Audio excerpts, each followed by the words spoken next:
और रुक्मणी को ब्याहने के लिए भगवान पहुंचे। धूमधाम से विवाह हुआ द्वारिकाधीश का। द्वारकापुरी में लेकर के रुक्मणी को श्री द्वारकाधीश भगवान पहुंचे। बड़े आनंद के साथ गृहस्थ जीवन का यापन हो रहा है। समय आने पर रुक्मणी ने एक पुत्र को जन्म दिया जिसका नाम रखा गया प्रद्युम्न। संसार में कोई भी हो जो जितनी ख्याति बटोरता है उसके उतने ही शत्रु बढ़ जाते हैं।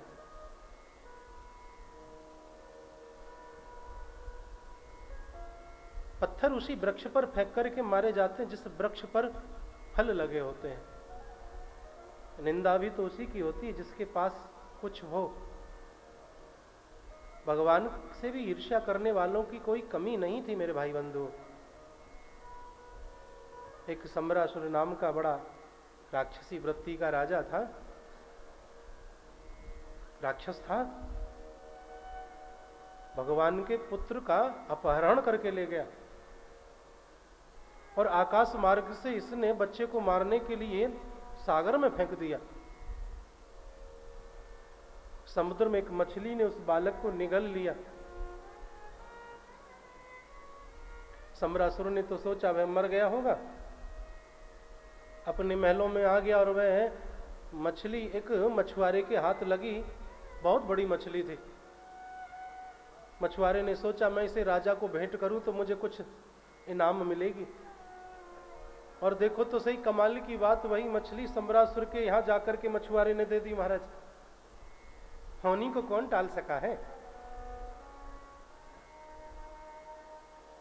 विद्यावती नाम की दासी जो रसोई में कार्य करती थी सम्रासुर के, उस विद्यावती ने जैसे ही मछली के पेट को चीर कर देखा तो उसमें से एक बड़ा सुंदर बालक निकला। भगवान की कृपा प्रसाद समझ के इसने इसका लालन पालन करना प्रारंभ कर दिया।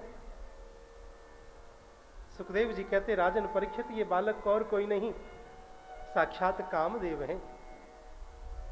जब सेवती सर नयन उघारा चित्तवत काम भयो जरि छारा। शंकर भगवान का तीसरा नेत्र खुलने से कामदेव जलकर के भस्म हो गया था।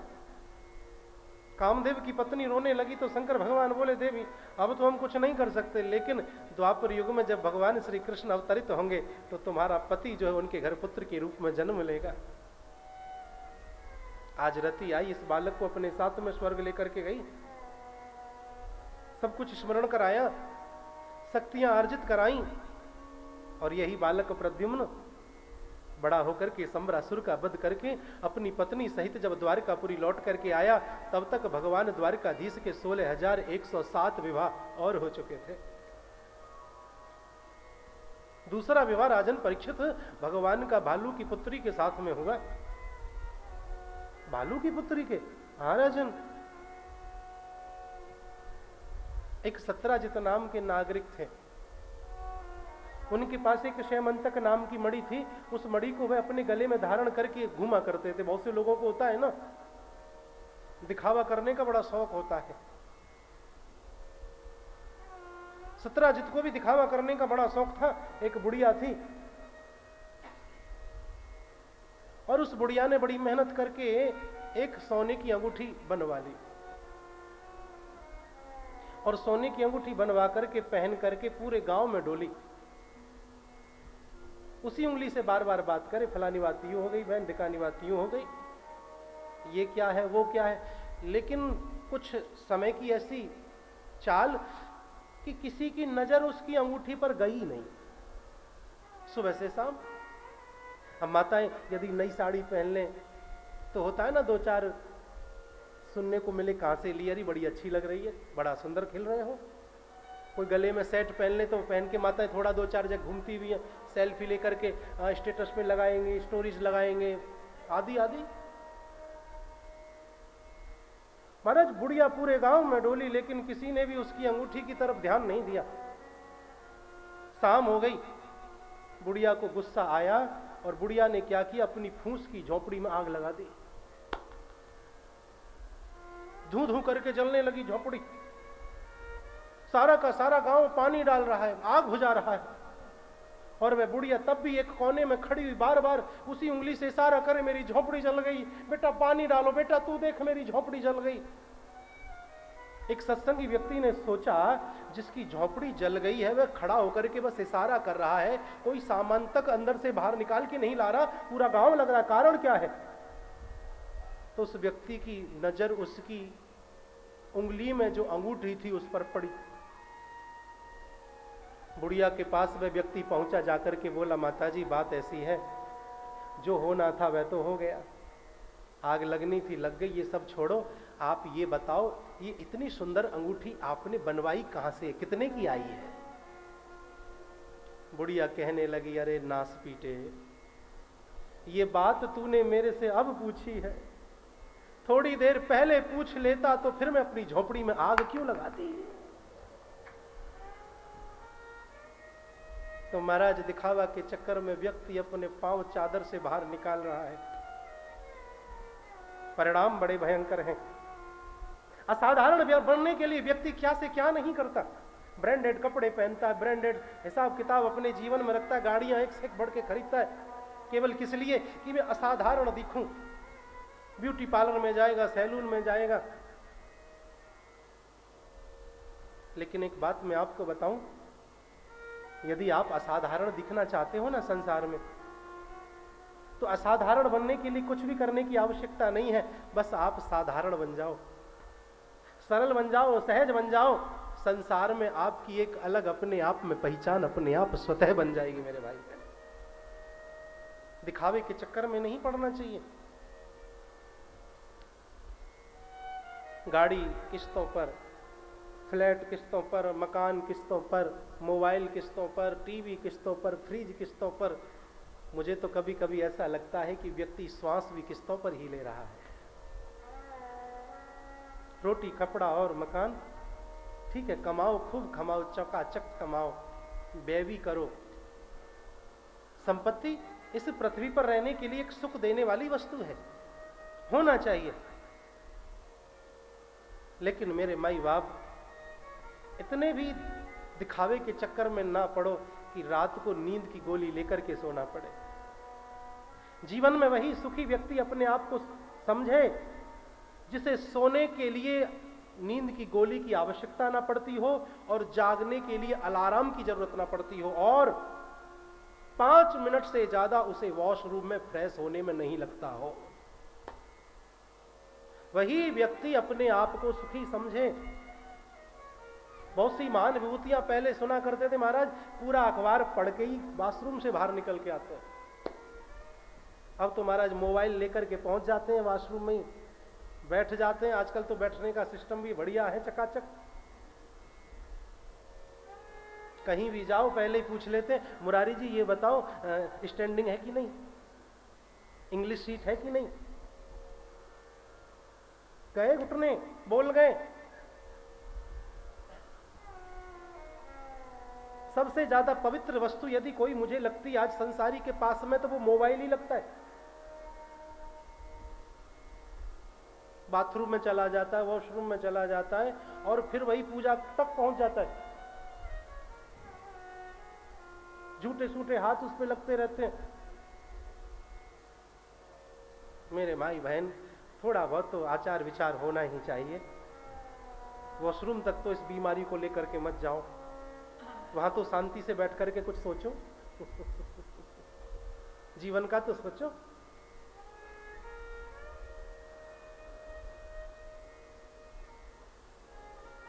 इधर सत्राजित से भगवान ने एक दिन कहा, अगर आप इस मणि को हमें दे दें तो इस मणि से जो प्राप्त धन होगा उससे संसार का कल्याण होगा। ये सैमंतक नाम की मणि थी, जो कि प्रतिदिन 8 भार सोना प्रदान करती थी। कितना? 8 भार सोना। 8 भार सोने का तात्पर्य है 2 क्विंटल सोना प्रतिदिन दिया करती थी महाराज। सत्राजित ने मना कर दिया, बोले हम आपको ये मणि नहीं दे सकते। भगवान बोले कोई बात नहीं, हम तो संसार के कल्याण के लिए आपसे मांग रहे थे, अपने लिए थोड़े ही। मर जाऊं मांगू नहीं अपने तन के काज, और परमार्थ के काज मोय मांगत आवे न लाज। संसार में यदि कोई सबसे बुरी चीज बताई तो धर्म प्रेमियों में मांगना बताई गई है। मांगने से बुरी चीज संसार में कोई नहीं है।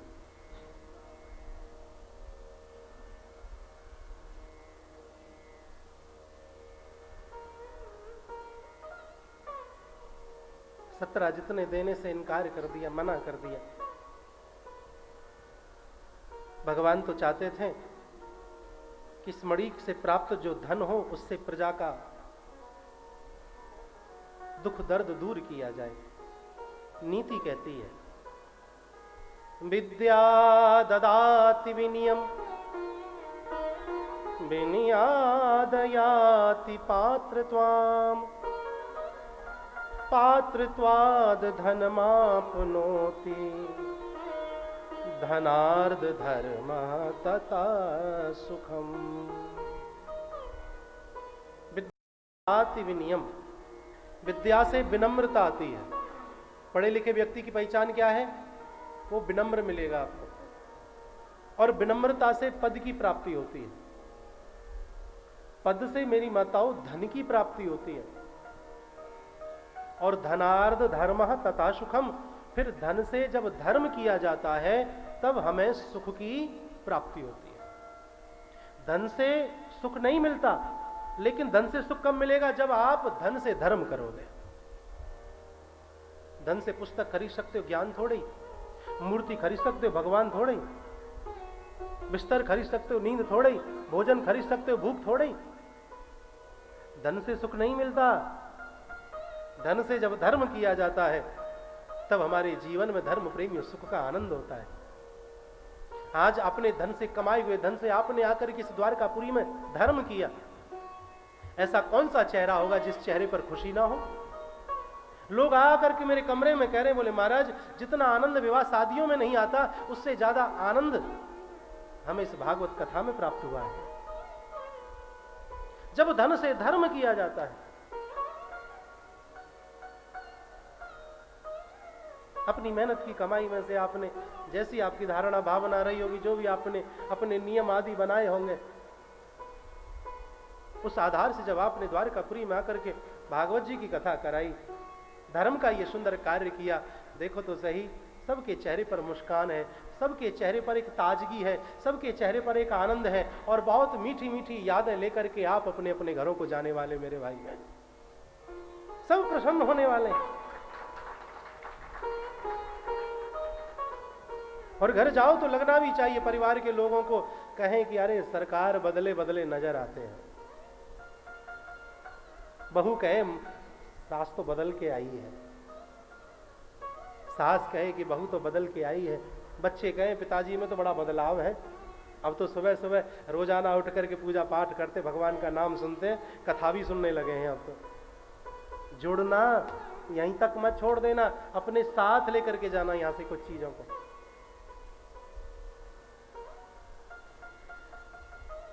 तो जब धन से धर्म किया जाता है तब हमें सुख की प्राप्ति होती है।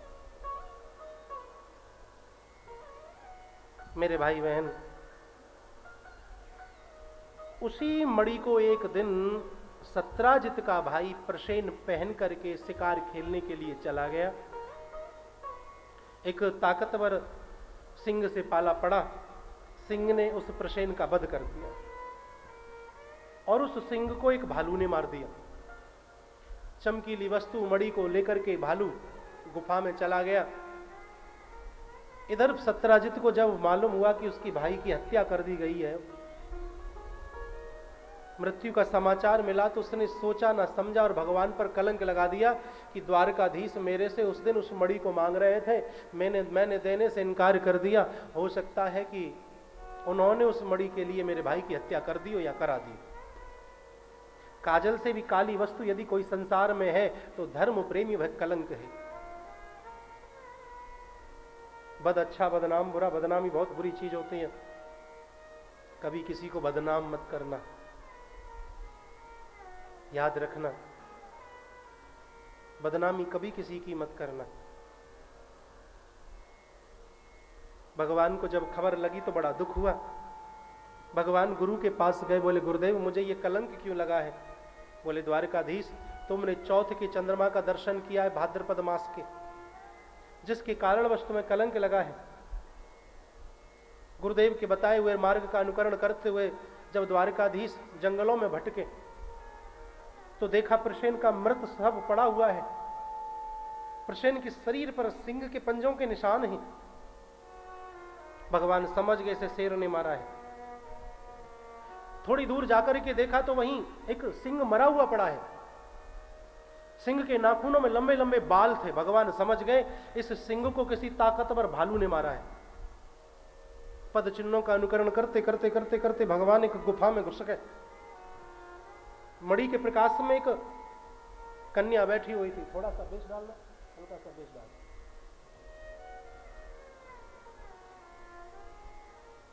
मेरे भाई बहन, यहां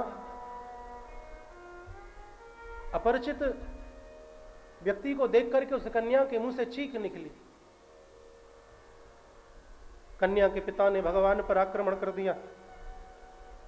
भालू ये और कोई नहीं, साक्षात जामवंत जी हैं। जब दोनों के बीच द्वंद्व युद्ध प्रारंभ हो गया, नस नस दुखने लगी जामवंत जी की, तो जामवंत जी हाथ जोड़ करके कहते हैं, साधारण व्यक्ति मुझे युद्ध में परास्त नहीं कर सकता, आप कौन हैं, अपना परिचय दीजिए।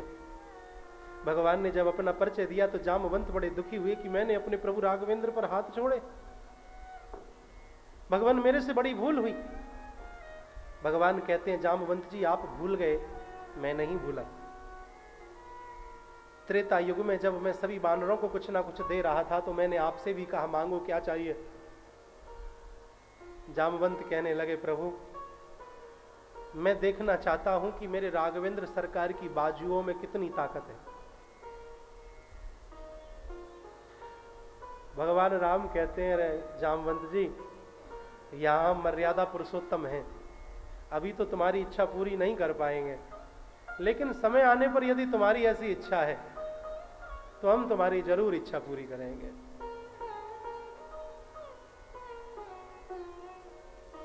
और यही राम जब कृष्ण बनकर के आए तो आज जामवंत जी से दो दो हाथ करके जामवंत जी की मन की इच्छा को पूर्ण किया है।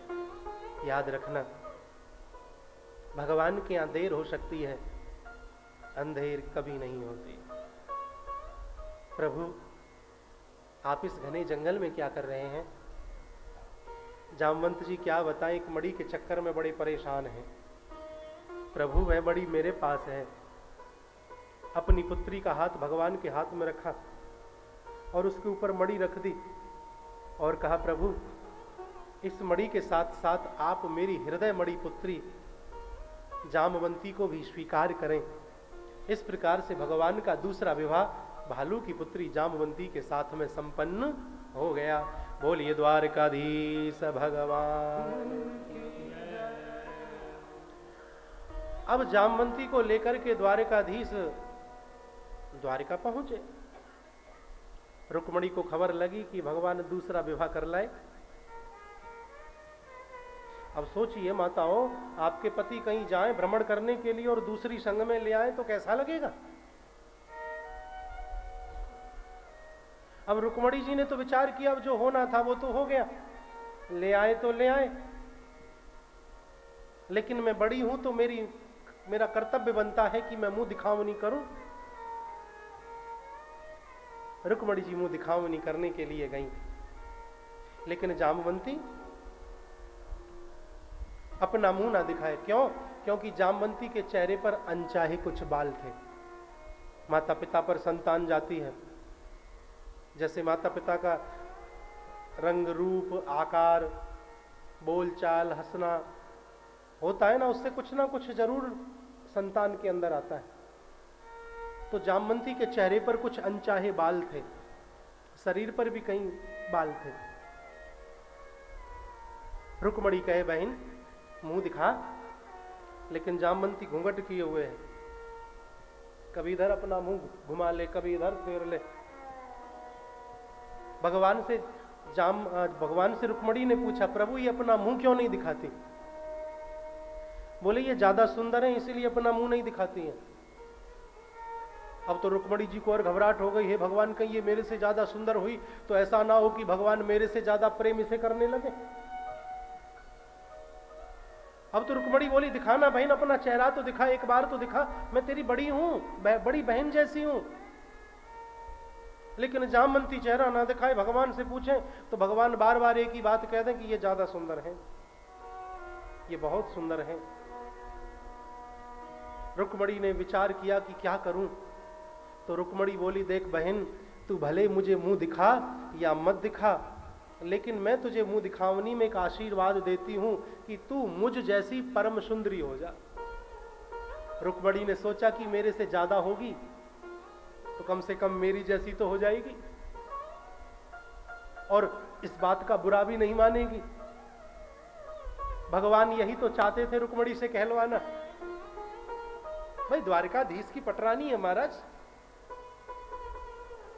रुक्मणी ने जब आशीर्वाद दिया तो जामवंती के अनचाहे बाल गायब हो गए और रुक्मणी के समान ही जामवंती धर्म प्रेमी सुंदर बन गई। बोलिए द्वारकाधीश भगवान की। वह मणि सत्राजित को दी गई। सत्राजित के मन में बड़ी गिलानी की मैंने भगवान पर दोष लगाया। भगवान ने ऐसा कुछ नहीं किया था जैसा मैंने सोचा। तो सत्राजित ने अपनी पुत्री सत्यभामा का विवाह यहां द्वारकाधीश के साथ कर दिया। इस प्रकार भगवान का तीसरा विवाह संपन्न हुआ। बोलिए द्वारकाधीश भगवान। अर्जुन के साथ में भगवान श्री कृष्ण एक बार भ्रमण पर निकले थे। एक नदी के किनारे पर बड़ी छोटी सी कन्या श्याम वर्ण तपस्या कर रही है। क्यों तपस्या कर रही हो देवी? अर्जुन ने पूछा। तो कन्या कहने लगी कि मैं कृष्ण को पति रूप में प्राप्त करने के लिए तपस्या कर रही हूं। अर्जुन ने भगवान से प्रार्थना की कि इसे स्वीकार करो, और अर्जुन ने भगवान के हाथ में इस कन्या का हाथ रख के मंत्र पढ़ा और यमुना के साथ भगवान का इस प्रकार चौथा विवाह संपन्न हुआ। बोलिए द्वारकाधीश भगवान। मित्र वृंदा के साथ में भगवान का पांचवा विवाह संपन्न हुआ। नग्न जीती के साथ में भगवान का छठवां विवाह संपन्न हुआ। भद्रा और लक्ष्मणा के साथ में भगवान का क्रमशः सातवां और आठवां विवाह संपन्न हुआ। इस प्रकार से भगवान की 8 पटरानियां हैं। गीता में भगवान कहते हैं, भूमिरापो नलो वायु खम मनो बुद्धिरेव च अहंकार इत्ययं में भिन्ना प्रकृति रष्टधा। क्षति, जल, पावक, गगन और शमीर, मन, बुद्धि और अहंकार, 5 ये तत्व, और मन, बुद्धि, अहंकार 5 और 3 8। ये 8 प्रकार की जो प्रकृति है, यही भगवान की 8 पत्नियां हैं। इस सारे संसार का जो निर्माण हुआ है ना, इन्हीं 8 प्रकार की प्रकृति से हुआ है।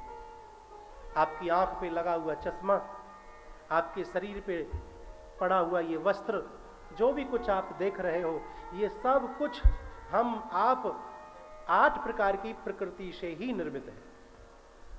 वैज्ञानिकों ने क्या से क्या बना दिया, कितनी सारी खोजें कर दी, लेकिन वैज्ञानिक अभी तक मिट्टी नहीं बना पाए। मिट्टी जैसी चीज भी वैज्ञानिक अभी तक बना नहीं पाए। मेरे भाई बहन, एक नरकासुर है जिसे भौमासुर भी कह दिया जाता है। इसका प्रण था कि मैं 20,000 कन्याओं के साथ में एक साथ विवाह करूंगा। तो इसने 16,100 कन्याओं को बंदी बनाया हुआ था।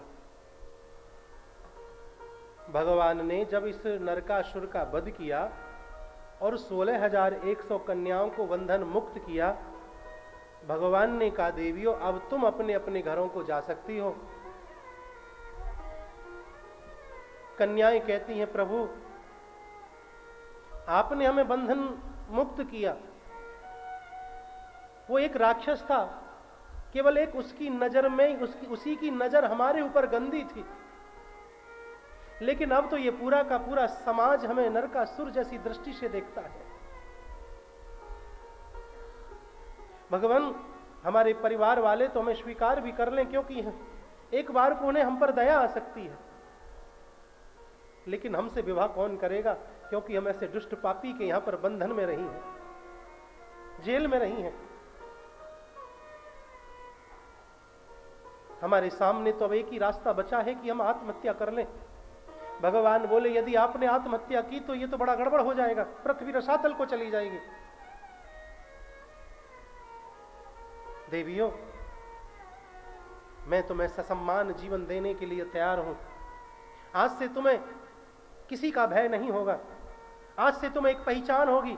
मैं तुम्हें पहचान देता हूं, आज से मैं तुमको अपनी पत्नी के रूप में स्वीकार करता हूं। आज से तुम द्वारकाधीश की पत्नियों के नाम से जानी जाओगी।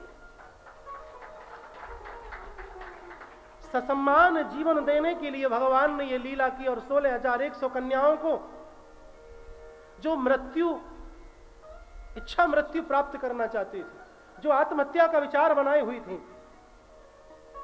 उनको ससम्मान जीवन देकर के भगवान ने, मेरे भाई बहन, उनके जीवन को धन्य किया। बहुत से लोग तरह तरह के प्रश्न उठाते हैं कि भगवान ने इतने विवाह किए, ये किए, वो किए। अरे उसकी गहराई को तो जानिए कि परमात्मा ने ऐसा क्यों किया, इस कथा का गूढ़ रहस्य क्या है। मेरे माई बाप, याद रखना, कपड़े को मीटर से नापा जाता है, दूध को लीटर से नापा जाता है।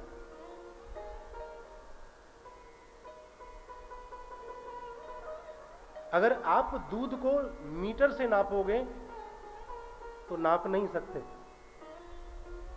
और कपड़े को लीटर से नापोगे तो नाप नहीं सकते।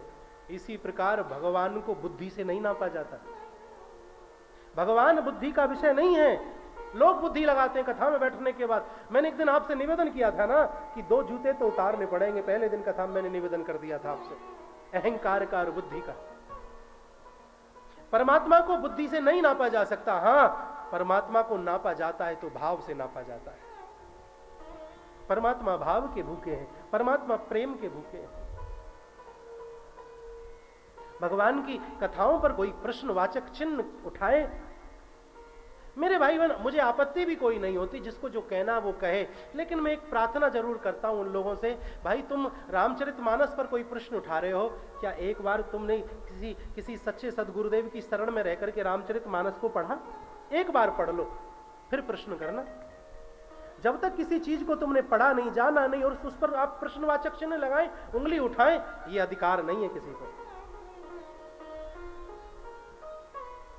श्रीमद्भागवत महापुराण पर कोई प्रश्नवाचक चिन्ह लगाए, कृष्ण के जीवनी पर कोई प्रश्नवाचक चिन्ह उठाए, तो क्या उसने कृष्ण की जीवनी को पूरी तरह पढ़ा? अगर नहीं पढ़ा तो कोई अधिकार नहीं है कृष्ण के चरित्र पर उंगली उठाने का। मेरे माई बाप, 16,000 उपासना कांड के मंत्र हैं। भगवान को प्राप्त करने का एक जरिया है उपासना। यही 16,000 उपासना कांड के मंत्र भगवान की 16,000 पत्नियां हैं। और जो 100 उपनिषद हैं, वह 100 उपनिषद भी भगवान की पत्नियां हैं। और 8 प्रकार की जो प्रकृति है, ये भी भगवान की पत्नियां हैं। इस प्रकार कुल टोटल विवाह भगवान के 16,108 बनते हैं। अब महाराज सोच रहे होंगे, क्यों महाराज जी, इतनी सारी पत्नियों के साथ भगवान कैसे रहते होंगे? यहां तो एक के साथ रहने में ही महाराज महाभारत मंचा जब हो जाती है। प्रस्तुत करता गोदरेज की अलमारी, मैं मायके चली जाऊंगी। क्या भगवान का झगड़ा नहीं होता था इनके साथ में? क्या ये भगवान से लड़ती झगड़ती नहीं थी?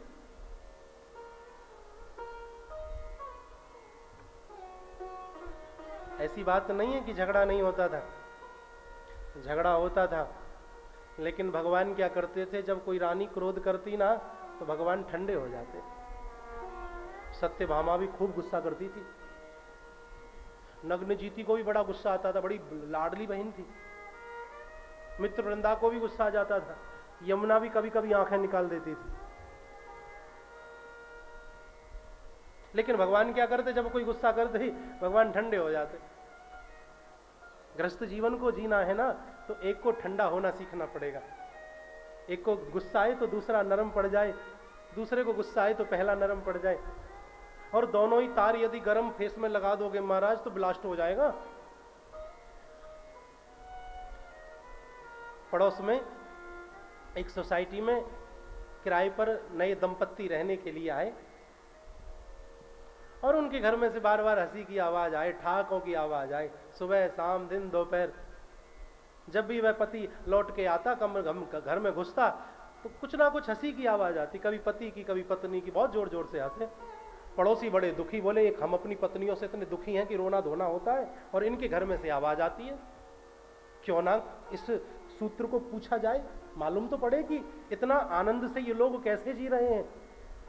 एक दिन उसकी एक्टिवा रोक ली। अरे भैया, बड़ा अच्छा आपका परिवार है साहब, बड़ी अच्छी जोड़ी है, हंसी की आवाज आती है सुबह शाम, आपकी आवाज सुन के हमारी आत्मा बड़ी तृप्त होती है। एक बात पूछें, आप दोनों पति पत्नी में क्या कभी झगड़ा नहीं होता? वह सज्जन कहने लगा, अरे महाशय, हमारे यहाँ तो सुबह शाम दिन रात झगड़ा होता है। बोले तो फिर ये हंसने की आवाज क्यों? अरे क्या बताऊं, मेरी पत्नी बड़ी गुस्सैल है, मुझे देख करके उसे बड़ा गुस्सा आता है और गुस्से में उसके हाथ में जो कुछ हो उसे फेंक करके मारती हूं मुझ में। यदि उसका निशाना लग जाए तो वह हंसने लग जाती है और यदि निशाना उसका चूक जाए तो मैं हंस लेता हूं। बस ऐसे ही हंसते हंसाते हमारा दोनों का जीवन गुजर रहा है। कहने का मतलब यह है मेरे माई बाप, 4 दिन की जिंदगी में दुखड़े बेसुमार, जिंदगी उसी की है जो हंस हंस के दे गुजार। झगड़ा करो, लड़ो, लेकिन बोलचाल बंद मत करो। आज के समय में सबसे बड़ी टेंशन इसी बात की है कि पति पत्नी में झगड़ा हुआ और दोनों ने बोलचाल बंद। याद रखिए, जहां बोलचाल बंद हो जाती है वहां पर सुलह के सारे दरवाजे बंद हो जाते हैं। एक पति पत्नी में झगड़ा हो गया, दोनों ने एक दूसरे से बोलना बंद, कई दिन हो गए बोले ना। आज पति को कल सुबह फ्लाइट से जाना था बॉम्बे, 6 बजे की सुबह की फ्लाइट। अब 6 बजे की फ्लाइट पकड़नी है तो कम से कम 4 बजे तो जग के जाना ही है। अब पत्नी को कैसे बोले, वह तो बड़े बाप का बना हुआ था, अलार्म से जगे नहीं, कुंभकर्ण इतना बड़ा था। तो पति ने रास्ता देखा, सूझा, तो उसने क्या किया, एक चिट पर लिखा कि कल सुबह 6 बजे की मेरी बॉम्बे की फ्लाइट है, इसीलिए मुझे 4 बजे जरूर जगा देना।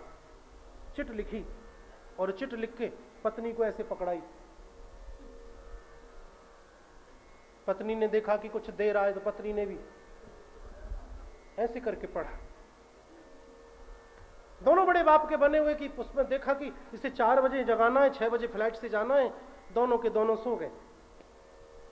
सुबह हुई, आंख खुली, सुबह के 9 बज रहे थे। पति लाल पीला हो रहा था गुस्से में, आज इसकी टांग तोड़ दूंगा। गुस्सा कर रहा था कि इसने मेरी मीटिंग का नाश कर दिया, इतनी बड़े बाप की बनती है, मुझे जगाया नहीं। इतना क्रोध कर रहा था कि तभी क्या देखा, इसका जो पिलो है ना, तकिया, उसके नीचे एक चिट लगी हुई थी। उस चिट को उठा के देखा तो उसमें लिखा हुआ था कि स्वामी जाग जाइए, 4 बज गए हैं, 6 बजे की फ्लाइट से आपको बॉम्बे भी जाना है।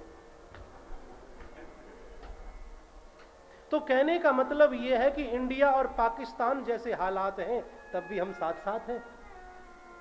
जीवन तो ऐसा नहीं होता मेरे माई बाप। लड़ो, झगड़ो, क्रोध करो, लेकिन ऐसे क्रोध करो जैसे ठहरे हुए पानी में पत्थर मार दिया, थोड़ी देर बाद वह तरंग उठती हैं और वह पानी शांत हो जाता है। पति पत्नी में कोई छोटा बड़ा नहीं होता, दोनों समान हैं। याद रखना, जिन घरों में नारियों का सम्मान नहीं होता, जिन घरों में स्त्रियों का सम्मान नहीं होता, वहां पर लक्ष्मी का कभी वास नहीं हो सकता है। जहाँ स्त्रियों का सम्मान होता है, जहाँ नारियों का सम्मान होता है, उन घरों में ही देवताओं का वास धर्म प्रेमी बताया गया है। जिन घरों में से बहन बेटियों के हंसने की किलकारियों की आवाज आती है, वह मेरे माई बाप स्वर्ग से कम नहीं है। जिन घरों में स्त्रियां रोती हैं मेरे भाई बहन, वहां पर बड़े भयंकर परिणाम होते हैं। स्त्री तो ईश्वर की कितनी अद्भुत रचना है साहब, कितना त्याग में उस स्त्री का जीवन है।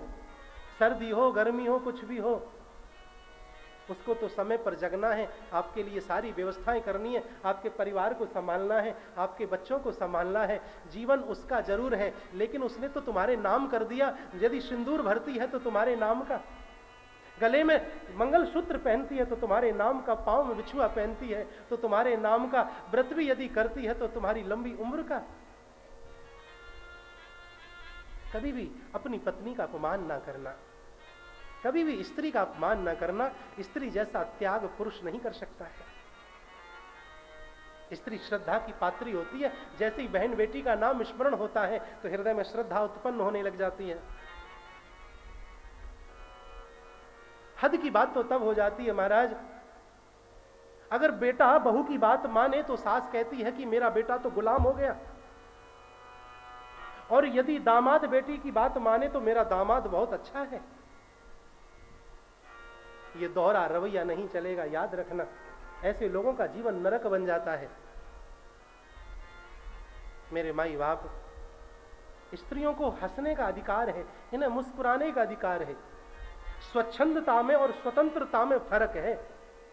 स्वच्छंदता उसे कहते हैं जो नंगा नाच होता है, स्वतंत्रता तो स्वतंत्रता होती है मेरे भाई बहन।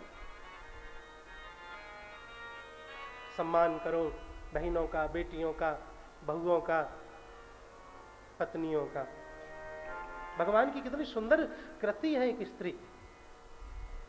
पूरा संसार एक स्त्री के अंदर भगवान ने भरा है।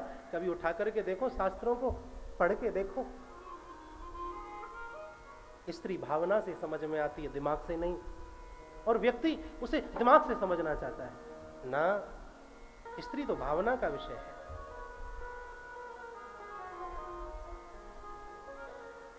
भगवान की कृपा, अपना जीवन हम भी भगवान के हवाले करें।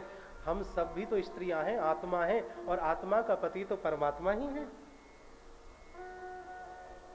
जीवन है तेरे हवाले मुरलिया वाले, जीवन है तेरे हवाले मुरलिया वाले, जीवन है तेरे हवाले मुरलिया वाले, जीवन है तेरे हवाले मुरलिया वाले। प्यारे मुरलिया वाले, बाके मुरलिया वाले, प्यारे मुरलिया वाले, बाकी मुरलिया वाले, प्यारे मुरलिया वाले, बाकी मुरलिया वाले।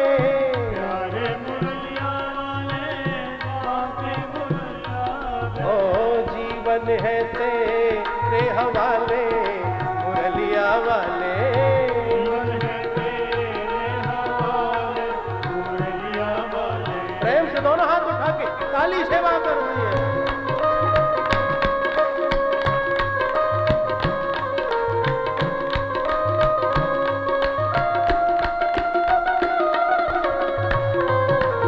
लकड़ी में लगना है जाकर के, फिर कल से तो कोई पत्नी को नचाएगा, कोई पति को नचाएगा उंगलियों पे।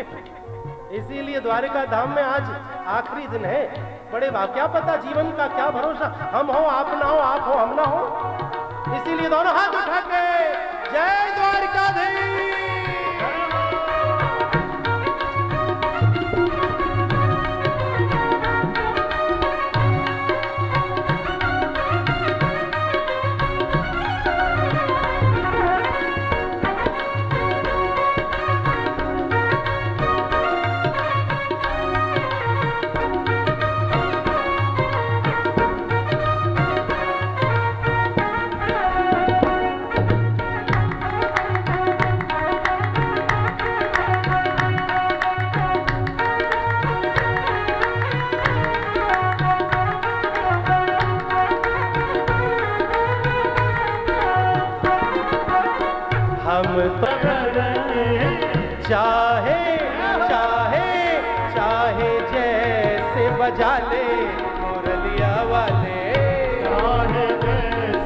जाले मुरलिया वाले, ओ जीवन है तेरे हवाले मुरलिया वाले।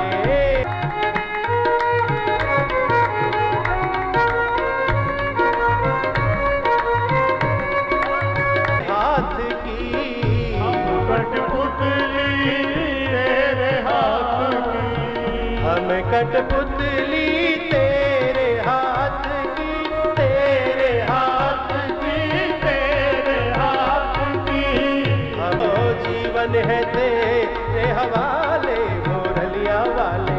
जीवन है तेरे हवाले मुरलिया वाले। श्याम सुंदर सरकार की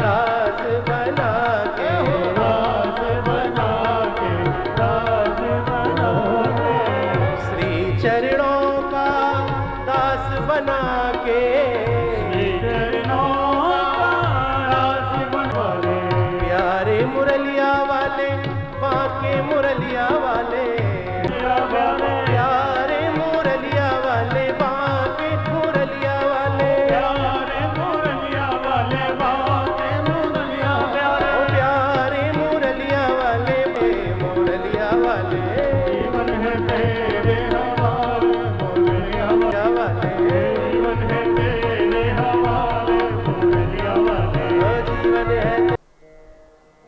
रुक्मणी ने कभी भी क्रोध नहीं किया, गुस्सा नहीं किया। एक दिन द्वारिकाधीश विचार करते हैं कि सभी रानियां ने मेरे पर गुस्सा किया है, मेरी पत्नियां मेरे पे गुस्सा कर लेती हैं, परंतु रुक्मणी ने कभी मुझ पे क्रोध नहीं किया, गुस्सा नहीं किया। आज भगवान ने मन ही मन विचार बनाया कि कम से कम देखना तो चाहिए कि रुक्मणी गुस्से में कैसी लगती है। किसी शायर ने कहा ना कि तुम गुस्से में और भी प्यारे लगते हो, नटखट है, नटवर है ना। तो आज भगवान रुक्मणी को क्रोध दिलाने का विचार बना करके रुक्मणी के महलों में गए। देखो ये बात उस समय की है जब रुक्मणी से 5-6 पुत्र हो चुके थे। ध्यान देना, व्यक्ति बूढ़ा तभी होता है जब उसके हृदय में प्रेम मर जाए। अगर आपको लगता है ना कि हम बूढ़े हो गए हैं तो समझो आपके अंदर प्रेम नहीं रहा, क्योंकि नियम कहता है कि जिसके अंदर प्रेम होना, प्रेम कभी भी वृद्ध होने की इजाजत नहीं देता। प्रेम ही कभी वृद्ध नहीं हो सकता।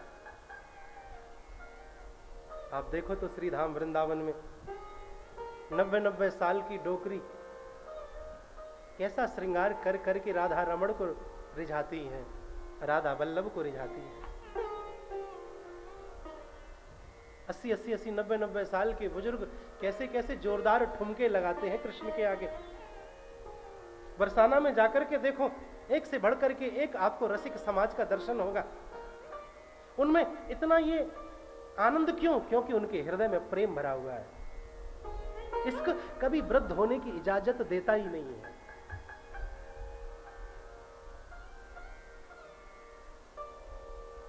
आज भगवान रुक्मणी के महलों में गए, रुक्मणी ने बड़े प्रेम से जल दिया। जल पी करके भगवान नीचे नजर करके मुंह लटका करके बैठ गए। रुक्मणी ने पूछा हाथ जोड़ करके, प्रभु तबीयत ठीक है? हाँ ठीक है। क्या हुआ, बड़े उदास हो? नहीं कोई बात नहीं है। बहुत बात तो है प्रभु। नहीं कोई बात नहीं है। क्या मेरे से कोई गलती हुई जो आप इतने उदास हो? कमल के समान आपका चेहरा खिला रहता है, आज ये मुरझाया हुआ क्यों है?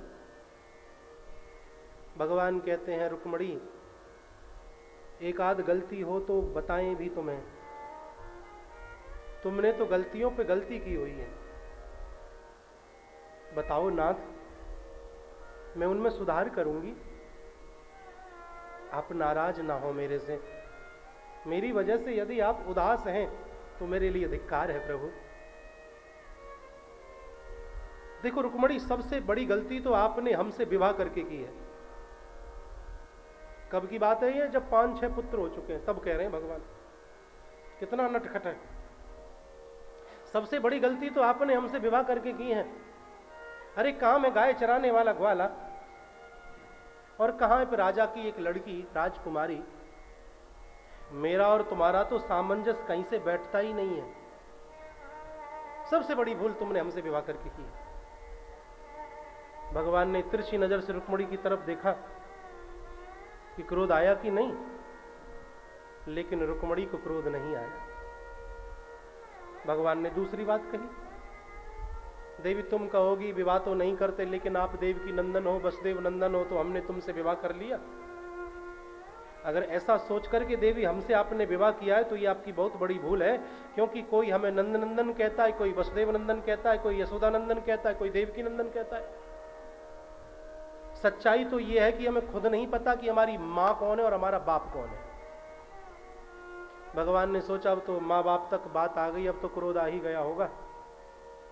गर्दन घुमा के रुक्मणी की तरफ देखा तिरछी नजर से, तो रुक्मणी को क्रोध अब भी नहीं आया। भगवान तो आज ठान के ही बैठे थे कि रुक्मणी को क्रोध दिलाएंगे। तीसरी बात कही भगवान ने, देवी तुम कहोगे कि हमने तुम्हारा नाम बहुत सुना तो आपसे विवाह कर लिया। अरे काहे का हमारा नाम? साधु संत फकीर गरीब लोग हमारे नाम को लेते हैं, जो नदियों के किनारे पर झोपड़ी बना के रह रहे हैं, पहाड़ों में गुफाओं में छुपे रहते हैं, वह लोग हमारे नाम को लेते हैं। भगवान ने सोचा अब तो नाम तक बात आ गई, अब तो क्रोध आ ही गया होगा। रुक्मणी की ओर देखा तो रुक्मणी को क्रोध फिर भी नहीं आया। भगवान बोले देखो, आप ये कहोगी कि आप बहुत सुंदर हो तो हमने आपसे विवाह कर लिया। काहे के सुंदर? काली रात में जन्म लिया, काली गाय का दूध पिया, कालिया नाग को नाथा, रहे से और काले हो गए। रुक्मणी को फिर भी क्रोध नहीं आया। इतनी बात भगवान ने कही, लेकिन रुक्मणी को क्रोध नहीं आया। भगवान अब कहने लगे देखो देवी, बात ऐसी है, तुम्हारा भाई तुम्हारा विवाह शिशुपाल के साथ कराना चाहता था, और वो तो मैं पहुंच गया और मैं आपका हरण करके ले आया। अभी भी कुछ नहीं बिगड़ा। यदि आप चाहो तो अब भी शिशुपाल के साथ। भगवान ने इतना कहते कहते देखा कि अब क्रोध आने ही वाला होगा, लेकिन रुक्मणी को क्रोध फिर भी नहीं आया। रुक्मणी तो मूर्छित होकर के पृथ्वी पर गिर पड़ी। दौड़ करके द्वारकाधीश ने रुक्मणी को उठाया, जल के छिड़के मारे, चमर डुलाई। रुक्मणी ने आंखें खोली। भगवान कहते रुक्मणी आपको मालूम तो है मेरा स्वभाव विनोदी है, मैं मजाक कर रहा था, विनोद कर रहा था। आंखों में आंखें डाल करके रुक्मणी भगवान को कितनी सुंदर बात कही है, प्रभु आपने कोई बात गलत नहीं कही, आपने जो कहा परम सत्य कहा है, ये सत्य है। आपने कहा ना कि मेरा और तेरा तो सामंजस्य कहीं से बैठता ही नहीं। वाकई सत्य है प्रभु। कहां मैं प्रकृति के वश में एक अबला नारी, और कहां प्रकृति से परे आप परमात्मा। ये तो आपने मुझ पर कृपा की है जो मुझे अपनी पत्नी के रूप में स्वीकार किया है। भगवान आपने कहा कि आपके माँ बाप का पता नहीं है। भला आपका माँ बाप कौन हो सकता है? त्वमेव माता च पिता त्वमेव त्वमेव बंधुश्च सखा त्वमेव। सबके माता पिता तो प्यारे आप ही हो। ये तो लीला करने के लिए किसी को माँ किसी को बाप बनाते हो। रुक्मणी कहती है भगवान आपने कहा कि आपके नाम को वह लोग लेते हैं जो गरीब निर्धन हैं, साधु संत हैं। कौन कहता है प्यारे वह गरीब हैं? कबीरा सब जग निर्धना धनवंता नहीं कोई, धनवंता सोई जानिए, जाको राम नाम धन हो। कौन कहता है कि वह निर्धन है? जिसके पास आपके नाम का खजाना है, उससे बड़ा धनवान भला इस संसार में कौन हो सकता है प्रभु? आपने कहा कि आप सुंदर नहीं हो। कौन कहता है कि आप सुंदर नहीं हो? मेरी आंखों से देखो ना। और ये तो अच्छा है प्यारे कि आप काले बन के आए, गोरे बन करके नहीं आए। और ये और भी अच्छा हुआ कि आप लाला बन करके आए, लाली बन करके नहीं आए। रुक्मणी ने भी थोड़ा सा विनोद चला दिया। भगवान ने पूछा क्यों लाली बन के आते तो क्या हो जाता रुक्मणी? कि अहो जो लला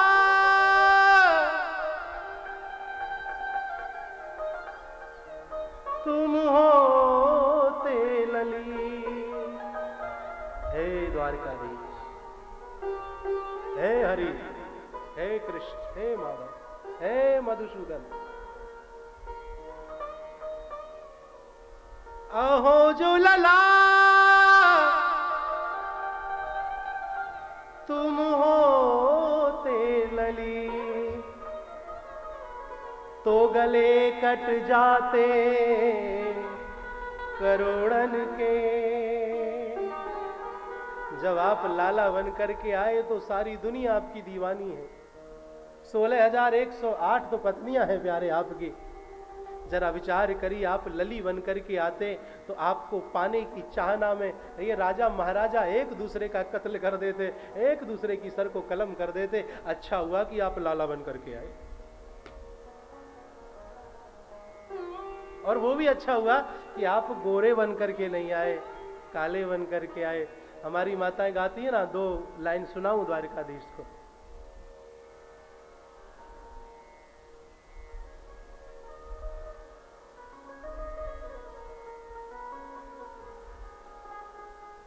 यदि गोरे होते तो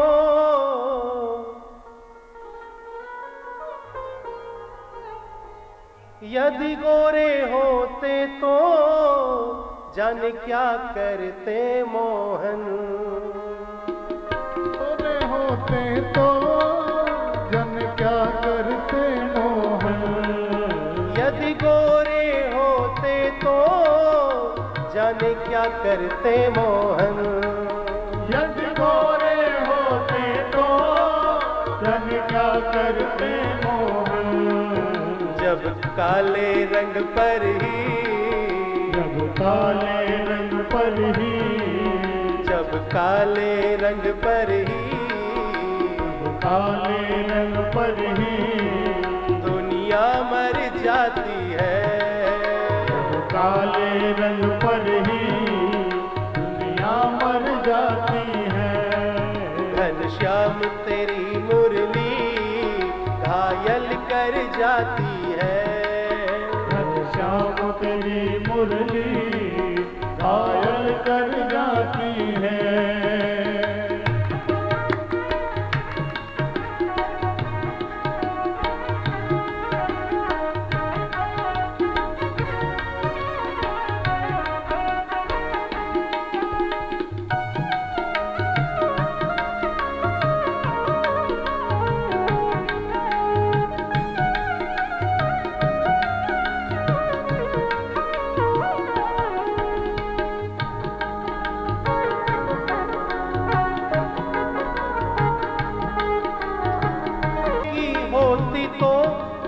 जाने क्या करती बंसी। सोने की होती तो जाने क्या करती बंसी। ओ सोने की होती तो जाने क्या कर जाती है। जब मांस की हो करके घायल कर जाती है। नंदलाल तेरी मुरली पागल कर जाती है। लाल तेरी मुरली कर जाती है, घायल कर जाती है, पागल कर जाती है, पागल कर जाती है, पागल कर जाती है। रुक्मणी कहती है, प्यारे आपको जो कुछ सजा देनी हो मुझे स्वीकार है, लेकिन अपने चरणों से कभी भी मुझे दूर मत करना, मैं जीवित नहीं रह पाऊंगी। कथा से हमें शिक्षा मिलती है कि हमारे जीवन में क्रोध नहीं होना चाहिए। क्रोध नाश का एक कारण है।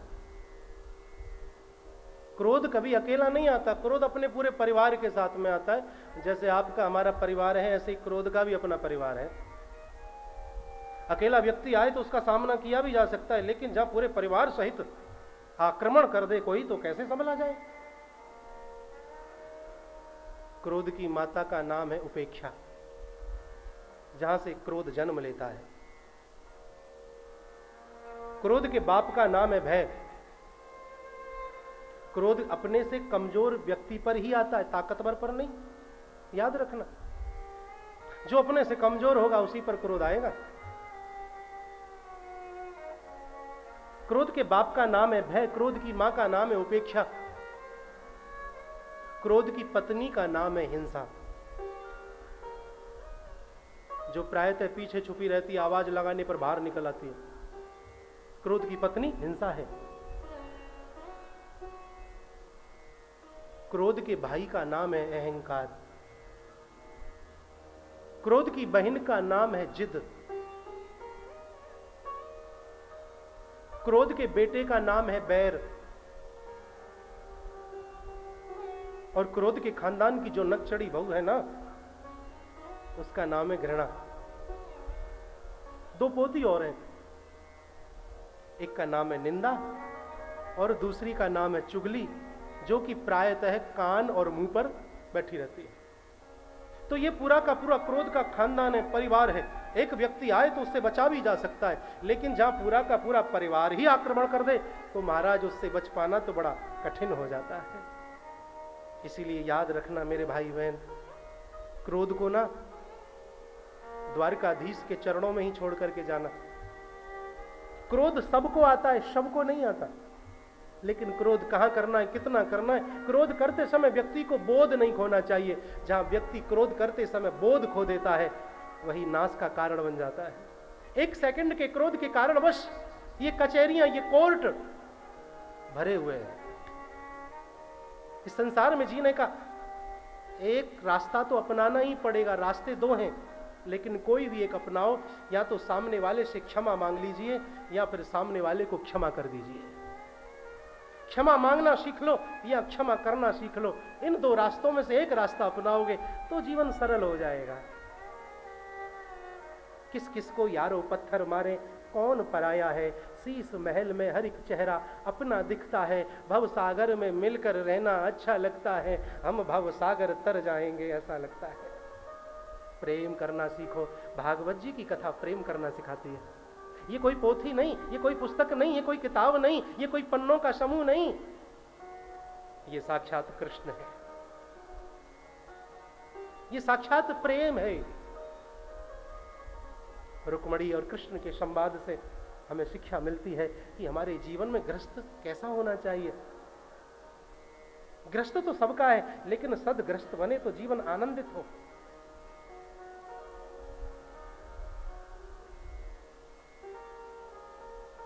एक पौंड्रक नाम का राजा था,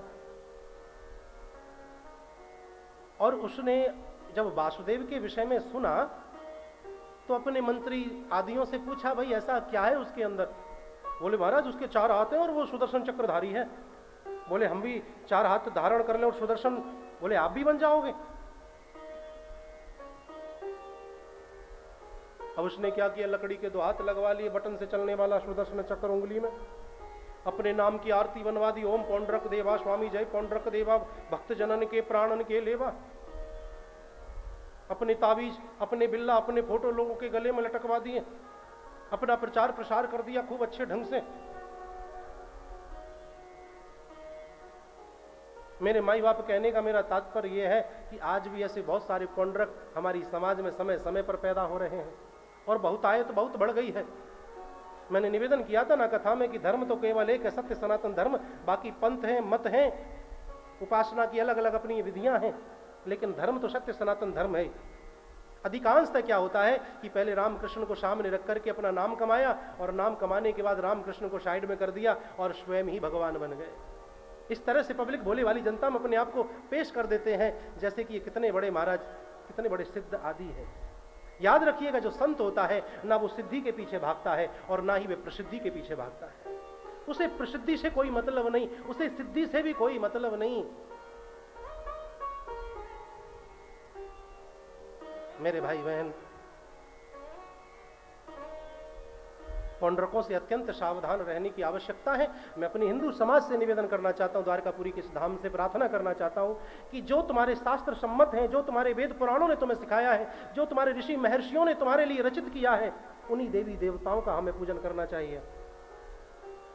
नित्य रोज नए नए तरह तरह के प्रकट हो जाते हैं, जिनका हमारे कोई वेद पुराण में कोई मंत्र नहीं, कोई आह्वान की कोई विधि नहीं, कोई पूजा विधि की उपासना विधि नहीं, और उनको हम माने तो महाराज हमसे बड़ा मूर्ख कौन हो सकता है। याद रखना, अपने बाप से ही बाप कहा जाता है, और हम सनातनियों का जो बाप है हमारा सत्य सनातन धर्म है। अपना धर्म ठहराव देता है, निडर बनाता है, निर्भीक बनाता है। दूसरे का धर्म, धर्म तो कहना भी नहीं चाहिए, दूसरे का मत, दूसरे का मजहब आदि हमें भयभीत करता है। अपने बाप से बाप कहो। पौंड्रक को हनुमान जी महाराज ने भी समझाया जाकर कि भाई तू ये गलत काम कर रहा है, ऐसा मत कर, मान जा। अब आप कहोगे हनुमान जी कहां से आ गए, तो चारों जुग पर ताप तिहारा, चारों युग पर ताप है पर से थे जगत उजियारा, पर से जगत उजियारा, चारों युग पर ताप तुम्हारा, चारों युग पर ताप तुम्हारा। सतयुग में नारायण का प्रताप, त्रेता में राम का प्रताप, द्वापर में कृष्ण का प्रताप, कलयुग में कल की भगवान का प्रताप। लेकिन श्री हनुमान जी महाराज ऐसे हैं जिनका चारों के चारों युगों में प्रताप है। इसीलिए मेरे भाई बहन यहाँ से संकल्प लेकर के जाइए कि स्नान करने के बाद आप 2 मिनट हनुमान चालीसा का पाठ अपने जीवन, दैनिक जीवन में जरूर जोड़ोगे। 2 मिनट लगता है हनुमान चालीसा का पाठ करने में, इतना तो कर सकते हो। एक हनुमान चालीसा का पाठ नित्य प्रतिदिन आप यदि करते हो तो मैं सत्य कहता हूं, ये आपके जो रोने धोने चलते रहते हैं ना, अटरम सटरम, ये सब नष्ट हो जाएंगे। कहीं हाथ दिखाने की जरूरत ना पड़ेगी, कहीं माथा दिखाने की जरूरत नहीं पड़ेगी, कहीं कुंडली दिखाने की जरूरत नहीं पड़ेगी, कहीं गिड़गिड़ाने की जरूरत नहीं पड़ेगी, क्योंकि हनुमान जी महाराज जिस पर कृपा करते हैं उसके सारे कार्य अपने आप ऑटोमेटिक बनने लग जाते हैं।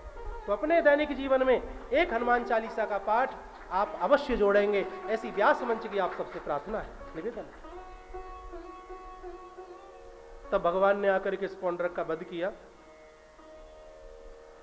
सज्जनों, इधर युधिष्ठिर राजसु यज्ञ करना चाहते हैं। नारद जी को भेजा है निमंत्रण के लिए, द्वारका गए, नाना भाव से भगवान के दर्शन किए। हर एक महल में भगवान कहीं कुछ करते दिखते हैं, कहीं कुछ। नारद जी से नजर मिली, बोले बिहस चराचर राया, बहुत दिनन कीन मुनि दाया। आइए नारद जी, स्वागत है आपका, बड़े दिन बाद दिखाई दिए हो, कहाँ विचर रहे थे।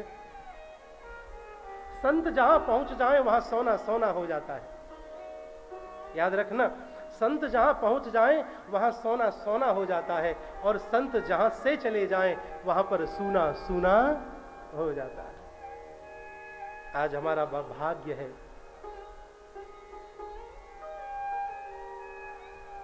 भगवान के हृदय संत हमारे मध्य में कथा में उपस्थित हुए हैं। आज कथा की सुंदरता और भी अपने आप में अद्भुत बन गई है। इस वस्त्र का तो कमाल ही ऐसा है साहब, इस चोले का तो आनंद ही ऐसा है।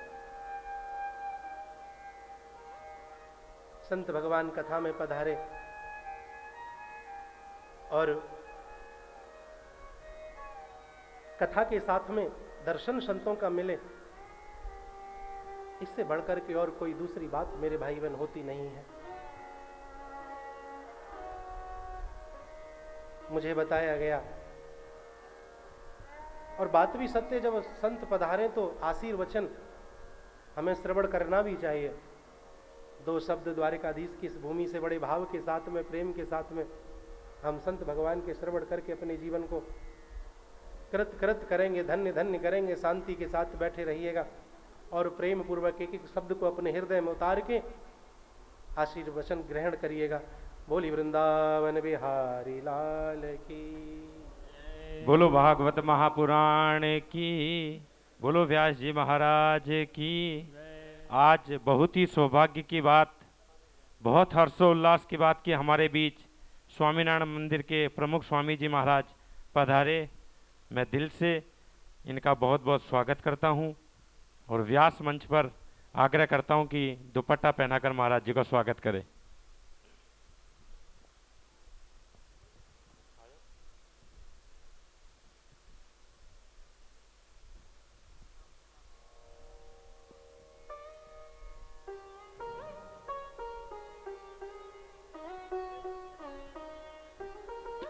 एक बार जोरदार तालियों से स्वागत।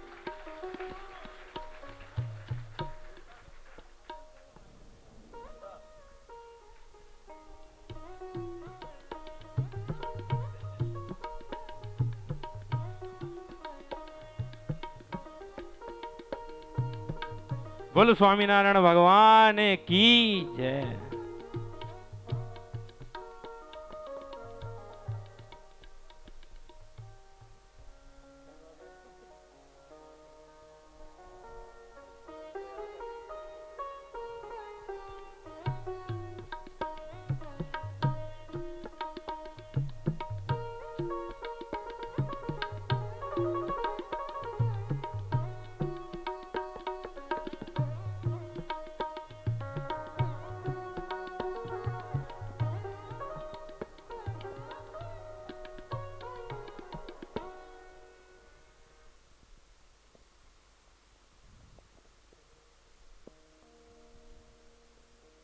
स्वामी नारायणो नीलकंठो नारायणो हरि, हरि कृष्णश्च सहजानंद, कृष्णोस्तु मे हृदि।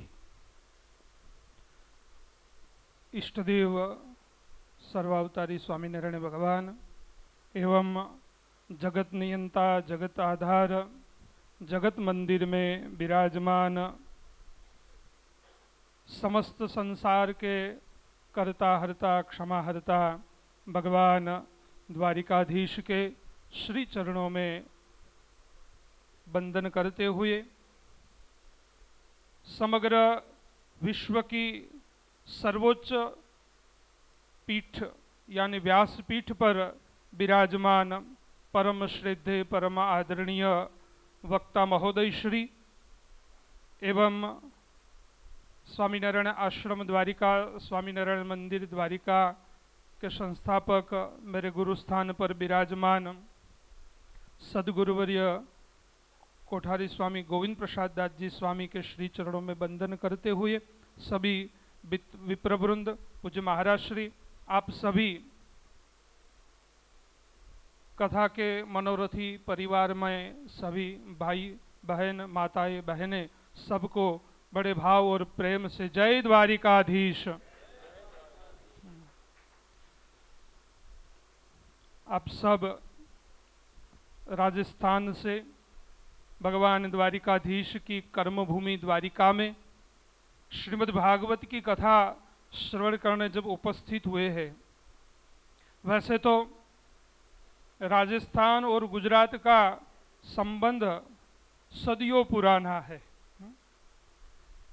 व्यावहारिक संबंध का मुझे पता नहीं है, मगर आध्यात्मिक संबंध बहुत पुराना है। इसी भगवान द्वारिकाधीश की मूर्ति में मीराबाई समाहित हो गई और सारूप्य मुक्ति को प्राप्त हो गई।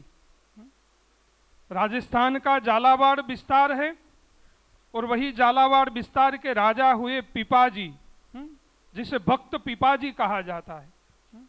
वह पिपाजी महाराज भी कई बार भगवान द्वारिकानाथ के दर्शन करने आते थे और जब भगवान द्वारिकाधीश के दर्शन करके पुनः राजस्थान झालावाड़ पहुंचते थे, सबको कहते थे कि मुझे भगवान द्वारिकाधीश के दर्शन हुए। तो उस समय के लोग उपहास करते थे, हंसी उड़ाते थे कि इसका थोड़ा खिसक गया लगता है, पागल हो गया लगता है, मेंटल हो गया है। ऐसे थोड़ी भगवान रास्ते पर पड़े भगवान के दर्शन हो जाएंगे। बार बार सब उपहास कर लेते थे। तो जब भगवान द्वारिकाधीश के दर्शन करने के लिए पुनः जब निकले तो वहां के लोगों ने कहा अब की बार आपको भगवान के दर्शन हो ना तो कुछ निशानी के तौर पर ले आना, सबूत ले आना, तब जाकर हम मानेंगे। और पिपाजी जब भगवान द्वारिकाधीश के दर्शन करने के लिए आए, समंदर में गोता लगाया, भगवान द्वारिकाधीश के दर्शन हुए। भगवान द्वारिकाधीश ने कहा कि हम आप पर बहुत प्रसन्न है, मांगिए, क्या मांगना चाहते। तब कहा कि कुछ सबूत के तौर पर दे दीजिए, दुनिया हंसी उड़ा रही है और आजकल ऐसा ही है, भगवान के भक्त की हर कोई हंसी उड़ाता है। जैसे कोई तिलक कर लेता है, माला करने लगता है तो कहते हैं हाँ बहुत बड़ा भगत होके फिर रहा है। तो दुनिया में लोग ऐसा कहते हैं। तो पिपाजी ने कहा कि कुछ सबूत के तौर पर दे दीजिए। तब भगवान द्वारिकाधीश ने पिपाजी भक्त की दोनों ही भुजाओं में शंख चक्र गदा और पद का चिन्ह लगा दिया कि जाओ सबको कहना कि मुझे भगवान द्वारिकाधीश के दर्शन हुए। और पिपाजी भक्त गए और सबको कहा कि देखिए ये मुद्रा का निशान है, शंख चक्र गदा और पद्म का निशान दिखाया। और जब तक पिपाजी महाराज रहे तब तक उनके श्री अंग पर वह चिन्ह अंकित रह गए। और तभी से आपके राजस्थान से जितने भी भक्त लोग दर्शन करने यहाँ आते थे ना पुराने जमाने में, तो यहाँ आने के बाद शंख चक्र गदा और पद्म की मुहर लगाते थे। पहले शरीर पर लगाते थे, बाद में कपड़े पर लगाने लगे, अब बिल्कुल नहीं लगाते। ये समय है। मगर मेरे कहने का तात्पर्य यह है कि गुजरात और राजस्थान की भूमि का जो संबंध है वो आध्यात्मिक संबंध है। व्यावहारिक संबंध को क्या है वो मुझे पता नहीं, मगर ये जो आध्यात्मिक संबंध है हमारे इस आश्रम में इसी साल की आप लोगों की, राजस्थान वालों की 11वीं कथा है। और अभी 6 तारीख से भी शुरू होगी, वो भी राजस्थान वालों की है। बाद में 27 जनवरी से एक कथा है, वो भी राजस्थान वालों की है। फरवरी में कथा है, वो भी राजस्थान वालों की है। यहाँ द्वारिका में जितनी कथा होती है राजस्थान वालों की होती है। और मैं अपने अनुभव की बात करूं तो पिछले 15 दिनों से मेरा राजस्थान वालों से ही पाला पड़ा है। कल ही आपके दौसा गांव में से ही आया, बिलवाड़ा गया, फतेहपुर गया, सीकर गया, खाटू श्याम जी के दर्शन करने गया। तो पिछले 15-20 दिनों से बस राजस्थान वालों से ही मिलना हो रहा है। तो यह जो बीज है वो भक्ति का बीज है, धर्म का बीज है, श्रीमद् भागवत की कृपा का यह फल है जो आज आप सबको भगवान द्वारिकाधीश के सन्निधि में भगवान द्वारिकाधीश के ही चरित्र सुनने का परम पावन अवसर आपको मिल रहा है। श्रीमद् भागवत के महात्म्य में कहा गया कि भाग्योदयेन बहुजन्म समर्जितेन, जब अनंत जन्मों के पुण्य जब उदय होते हैं तब जाकर श्रीमद् भागवत की कथा श्रवण करने का हमें शुभ अवसर प्राप्त होता है। हम बड़े भाग्यशाली हैं। इसी श्रीमद् भागवत के महात्म्य में आया कि देवता लोग अमृत का कुंभ लेकर श्री सुखदेव जी महाराज के पास आए और श्री सुखदेव जी महाराज ने कहा कि आप देवता लोग इस श्रीमद् भागवत की कथा के अनअधिकारी श्रोता है। देवताओं को अनअधिकारी घोषित कर दिया। और आज इस घोर कली काल में मुझे और आपको जब टीवी चालू करोगे, जितने भी धार्मिक चैनल है, सब जगह पर हमें क्या सुनने को मिलेगा? श्रीमद् भागवत की कथा सुनने को मिलेगा। जहां पर गली चौराया घर, आज जहां जहां जाओ, अरे इसी द्वारका में इस समय विश्व कथा चल रही है। तो इस घोर कली काल में मुझे और आपको कथा वो सुलभ हो गई, जो देवताओं को दुर्लभ थी आज मुझे और आपको सुलभ हो गई। यही तो भगवान की कृपा का फल है। इससे बड़ी भगवान की कृपा और कौन सी होनी चाहिए? हम कहाँ लेने जाए, कहाँ ढूंढने जाए? यही भगवान की मेरे और आपके ऊपर कृपा है। पूज्य वक्ता महोदय श्री मुझे कल बताया गया, छबीले छेल बिहारी जी, वाह, नाम भी अद्भुत है। मेरे कन्हैया का जैसा नाम है वैसा ही वक्ता महोदय का नाम है। और वृंदावन की भूमि से आ रहे, कन्हैया की भूमि से आ रहे हैं। और देखिए वहां तो कन्हैया है ना, भाव वेश में रहता है वहां का कन्हैया, वृंदावन का कन्हैया। और हमारा यहाँ का कन्हैया चतुर्भुज है, ऐश्वर्य संपन्न है। वृंदावन के कन्हैया के कंधे पर हाथ रख सकते हो, हमारा कन्हैया तो इसलिए ये वृंदावन के भक्ता है। तो वृंदावन के वक्ताओं का जो भाव होता है, जितनी नजदीक से वृंदावन के वक्ताओं ने भगवान कृष्ण को जाना है, समझा है, और कौन समझ सकता है, और कौन जान सकता है? हमारे ठाकुर जी तो 4 भुजा वाले हैं, हमारे 2 भुजा वालों को वहां काम है नहीं। वहां वृंदावन की जो भगवान के जो चरित्र है उसमें माधुर्यता है, और द्वारिका के भगवान में ऐश्वर्य है। अभी जो आप कथाएं सुन रहे थे वो भगवान की ऐश्वर्य लीलाओं को आप श्रवण कर रहे थे। अभी पौंड्र कृष्ण वासुदेव की कथा का आपने श्रवण किया। अभी रुक्ष्मणी जी और भगवान द्वारिकाधीश का जो मधुर गृहस्थ्याश्रमी जीवन है, दाम्पत्य जीवन है, भगवान कृष्ण हमें क्या क्या नहीं सिखाते हैं। ऑलराउंडर है भगवान कृष्ण। क्या है? ऑलराउंडर। जो क्रिकेट देखते हैं उसको पता होता है, क्रिकेट में भी 11 खिलाड़ियों में एक ऑलराउंडर होता है। ऐसे ही भगवान के जो 24 अवतार है उसमें भगवान कृष्ण का अवतार ऑलराउंडर अवतार है। उनको सब कुछ आता है। उसे रथ चलाना भी आता है, चलाना भी आता है, बांसुरी बजाना भी आता है, शंख बजाना भी आता है। भगवान कृष्ण को रास कैसे खेला जाए वह भी आता है। और वह भगवान कृष्ण जब बांसुरी बजाते हैं तो पूरी दुनिया को अपनी ओर आकर्षित करते हैं, और जब शंख बजाते हैं तो शत्रु को भगा भी देते हैं। और वही भगवान अपने भक्त के हित के लिए कुरुक्षेत्र के मैदान में शंख भी बजाते हैं और गीता का भी ज्ञान देते हैं।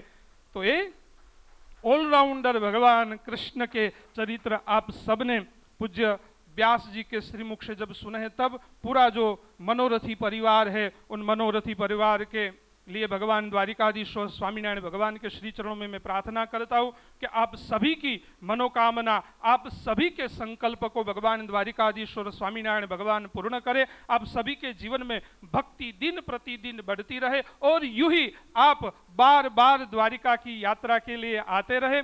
आपके लिए इस आश्रम के दरवाजे खुले हैं। आज के दिन मेरे गुरु सदगुरु वीर कोठारी स्वामी गोविंद प्रसाद दास जी की ओर से पूरे यजमान परिवार को हृदयगत खूब खूब शुभाश के साथ आप सभी को भी मेरा शुभाशीष, मेरी शुभकामनाएं। पुनः पुनः भगवान द्वारिकाधीश आप सबका मंगल करे, यही शुभकामना के साथ अस्तु। जय द्वारिकाधीश, जय श्री कृष्ण, जय स्वामीनारायण।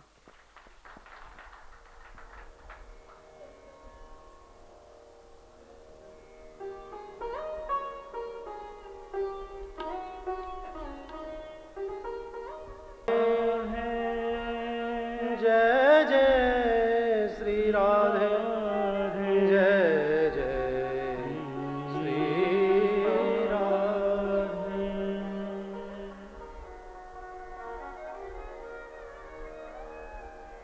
प्रेम पूर्वक घाघर में सागर भरने का जैसा कार्य कुछ शब्दों के माध्यम से संत भगवान कर रहे थे।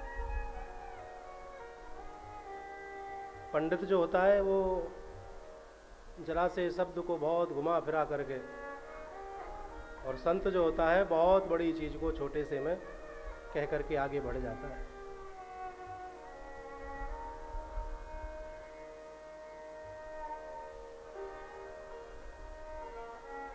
सज्जनों, जब द्वारिकाधीश भगवान को ज्ञात हुआ, निमंत्रण दिया नारद जी ने, तो बोले हमें स्वीकार है, हम पहुंचेंगे। इधर नारद जी का जाना हुआ और उधर एक दूत ने आकर के द्वारिकाधीश के चरणों में प्रणाम करते हुए 20,000 राजाओं की जो प्रार्थना थी चरणों में रखी। जरासंध 20,000 राजाओं की नर बलि देना चाहता था। भगवान बोले ठीक है, प्रयास करेंगे। द्वारिकाधीश जब पांडवों के पास पहुंचे और भगवान ने जब पूछा, आप इस यज्ञ को कर रहे हो, इस यज्ञ के करने की कुछ मांगे हैं कि आपने समस्त राजाओं को जीता हुआ है? युधिष्ठिर बोले जरासंध को छोड़ करके बाकी तो हमने सब पर विजय प्राप्त की हुई है। बोले जरासंध को भी जीतना जरूरी है। बोले प्रभु वह तो हमारे बस की बात नहीं, उसके पास तो इतनी बड़ी सेना। अर्जुन जानते हैं कि जहां कृष्ण है वहां विजय है, लेकिन ये रहस्य युधिष्ठिर को नहीं मालूम है। एक बार पूछा, दुर्योधन ने पूछा, पितामह आप इस महाभारत के युद्ध को कितने समय में समाप्त कर सकते हो? तो पितामह ने एक समय अवधि बताई कि मैं इतने समय में इस महाभारत के युद्ध को समाप्त कर सकता हूं। द्रोणाचार्य जी से पूछा तो उन्होंने भी एक अवधि बताई। जब कर्ण से दुर्योधन ने यही प्रश्न पूछा कि आप महाभारत के युद्ध को कितने समय में समाप्त कर सकते हो, तो कर्ण कहता है कि मैं इस महाभारत के युद्ध को 1 दिन में समाप्त कर सकता हूं। और कर्ण 1 दिन में महाभारत के युद्ध को समाप्त कर भी सकता था, सामर्थ्यवान था, लेकिन कर्ण को भी पता था कि विजय तो पांडवों की होनी है, क्योंकि जहां कृष्ण है विजय वहां है। कर्ण जैसा धनुर्धर नहीं, कर्ण जैसा दानी नहीं, कर्ण जैसा शूरवीर नहीं, कर्ण जैसा गुरु भक्त नहीं। 2 श्राप लगे हुए थे कर्ण को। भीष्म पितामह ने जब परशुराम जी को युद्ध में परास्त कर दिया था, उसके बाद परशुराम जी ने क्षत्रिय समाज को विद्या अध्ययन कराना, धनुर्विद्या सिखाना बंद कर दिया था। कर्ण ने जाकर के अपनी जाति छुपाई और परशुराम जी से धनुर्विद्या सीखने लगा। बड़े हृदय से परशुराम जी ने कर्ण को विद्या सिखाई है, बड़े हृदय से। एक दिन की बात है, हारे थके गुरु गोद में सर रख करके कर्ण के विश्राम कर रहे थे। वह शिष्य कितना भाग्यशाली होगा जिस शिष्य को गुरु का सर अपनी गोद में रखने के लिए मिले। कर्ण बहुत गदगद है, लेकिन तभी एक कीट ने आकर के कर्ण की जांघ को काटना शुरू किया।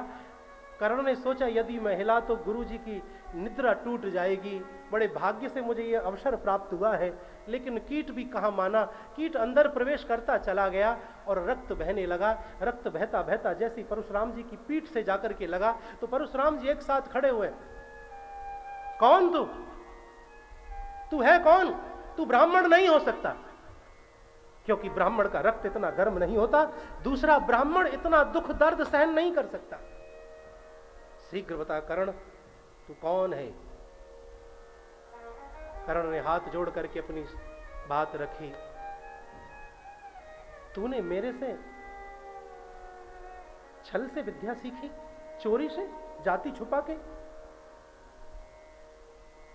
विद्या मैंने तुझे दान में दी है, दी हुई दान में विद्या को मैं वापस तो ले नहीं सकता, लेकिन मैं तुझे श्राप देता हूं कि जब तुझे मेरी सिखाई हुई विद्या की सबसे ज्यादा आवश्यकता होगी, उस समय पर, आखिरी समय पर तू मेरी विद्या को भूल जाएगा।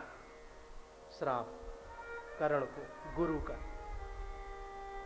एक बार एक ब्राह्मण की गाय दलदल में फंसी हुई थी, कर्ण वहां से निकल रहा था। कर्ण ने विश्वास दिया ब्राह्मण को, तू चिंता न कर, मैं तेरी गाय को जीवित निकालूंगा। और कर्ण गाय को ना बचा सका। कर्ण को श्राप लगा, जिस प्रकार ये जिस प्रकार ये गौ की मृत्यु का कारण ये दलदल बना है, उसी प्रकार एक दिन तेरी मृत्यु का कारण भी दलदल बनेगा। दूसरा श्राप। सीधा द्वारिका से मैं आपको लेकर के चलूं कुरुक्षेत्र के मैदान में। आज अर्जुन के रथ के सामने कर्ण का रथ है।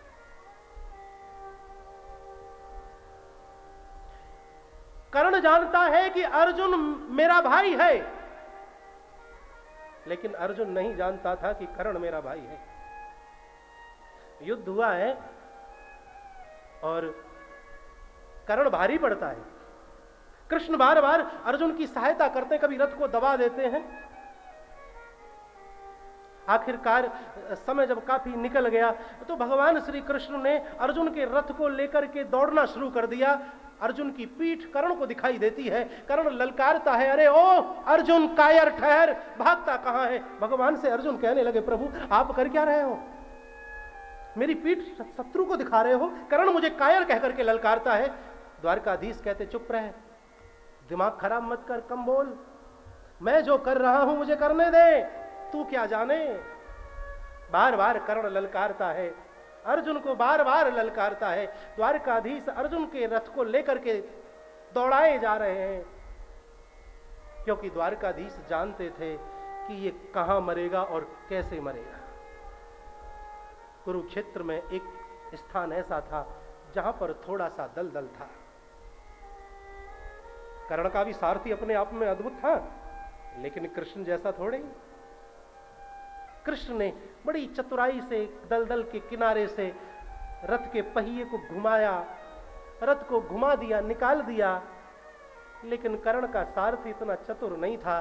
कर्ण का सारथी का चतुराई उतनी नहीं थी, जिसके कारणवश कर्ण के रथ का पहिया दलदल में फंस गया। भगवान श्री कृष्ण ने रथ को घुमा करके कर्ण के रथ के सम्मुख खड़ा किया और फिर कहा, अर्जुन चला बाण। कर्ण कहता है, ठहर जाओ अर्जुन, ठहर, मेरे रथ का पहिया फंस गया है, मुझे इसे निकालने दे। अर्जुन रुक जाता है, लेकिन कृष्ण कहां रुकने देना चाहते थे। कृष्ण ने स्मरण कराया है वो द्रौपदी का चीर हरण, अभिमन्यु के वध की बात। और भगवान श्री कृष्ण कहते हैं, आपको कथा आगे सब मालूम है ही। अर्जुन जब गांडीव पर चढ़ा लेता है बाण को, तब कर्ण एक आखिरी प्रयास करता है और उसे अपने गुरु का वह श्राप सुनाई देता है कि जिस समय तुझे मेरी सिखाई हुई विद्या की सबसे ज्यादा आवश्यकता होगी, उस अंतिम समय में तू मेरी सिखाई हुई विद्या को भूल जाएगा। कर्ण का वध हुआ। कर्ण चाहता तो महाभारत के युद्ध को एक दिन में ही समाप्त कर सकता था, लेकिन कृष्ण जहां है विजय तो वहां है। यही प्रश्न किसी ने अर्जुन से पूछा कि आप इस महाभारत के युद्ध को कितने समय में समाप्त कर सकते हो, तो अर्जुन कहता है कि मैं इस महाभारत के युद्ध को निमिष मात्र में समाप्त कर सकता हूं। दुर्योधन अन्याश्रय है और अर्जुन कृष्णाश्रय है। जो अन्याश्रय होकर के अपने जीवन को यापन करते हैं उनके लिए तिल भी पहाड़ बन जाता है, लेकिन जो कृष्णाश्रय होकर के अपने जीवन को यापन करते हैं उनके लिए पहाड़ भी तिल के समान बन जाता है। भगवान श्री कृष्ण अर्जुन और भीमसेन को साथ में लिए ब्राह्मण वेश धारण किया, जरासंध के द्वारे पर जाकर के अलख जगाई। जरासंध दौड़ करके आया। मेरी ब्राह्मणों के प्रति बड़ी श्रद्धा है, मैंने ब्राह्मणों की कृपा से ही, तीनों ब्राह्मणों की कृपा से ही मैंने कृष्ण को युद्ध में परास्त किया है। भगवान ही सामने ब्राह्मण बनकर के खड़े हैं। भगवान जब मुस्कुराए तो कहता है, जरासंध मुझे लगता है कि मैंने पहले आपको कहीं देखा हुआ है। भगवान मनी मन कहते, अरे बेटा 19वीं बार आमना सामना हो रहा है, 17 बार तुझे मुस्कुरा मुस्कुरा के हंस के ही तो मैंने युद्ध में परास्त किया है। भगवान ने बात बदली, बोले हाँ महाराज हम ब्राह्मण हैं, आपके द्वारे पर आना जाना रहता है। तभी कह रहा था मैंने आपको कहीं देखा, मांगो आपको क्या चाहिए। बोले पहले 3 वचन दो, जो हम आपसे मांगेंगे आप हमें दोगे। युद्धम नो देहि राजेंद्र द्वंद्वशो यदि मन्यसे युद्धार्थिनो वयं प्राप्ता राजन्यानान कांक्षिणा। युद्धम नो देहि राजेंद्र, हे राजेंद्र हमें युद्ध चाहिए, और युद्ध भी कौन सा सेना वाला नहीं, द्वंद्व युद्ध चाहिए जो 2 हम तीनों में से किसी एक के साथ तुम्हें द्वंद्व युद्ध करना होगा जो दो मल्लों के बीच में लड़ा जाए। अरे ब्राह्मण होकर के क्षत्रिय जैसे ख्यालात, बोले हम ब्राह्मण नहीं, हम क्षत्रिय ही हैं। जैसे ही तीनों के तीनों वेश में आए, समझ गया जरासंध ये छलिया तुझे छलने के लिए आ गया, लेकिन धन्य है जरासंध के लिए, जरासंध अपनी जुबान से मुकरा नहीं। आज की व्यक्ति का तो जुबान का कोई भरोसा नहीं, सुबह कुछ शाम को कुछ, शाम को कुछ सुबह कुछ। समझ समझ के समझना, फिर समझ समझ के समझ, समझ समझ के समझना, फिर समझ समझ के समझ, तब जुबान करो। आज मैदान में आमने सामने मेरे भाई बहन तीनों में से कौन उतरे?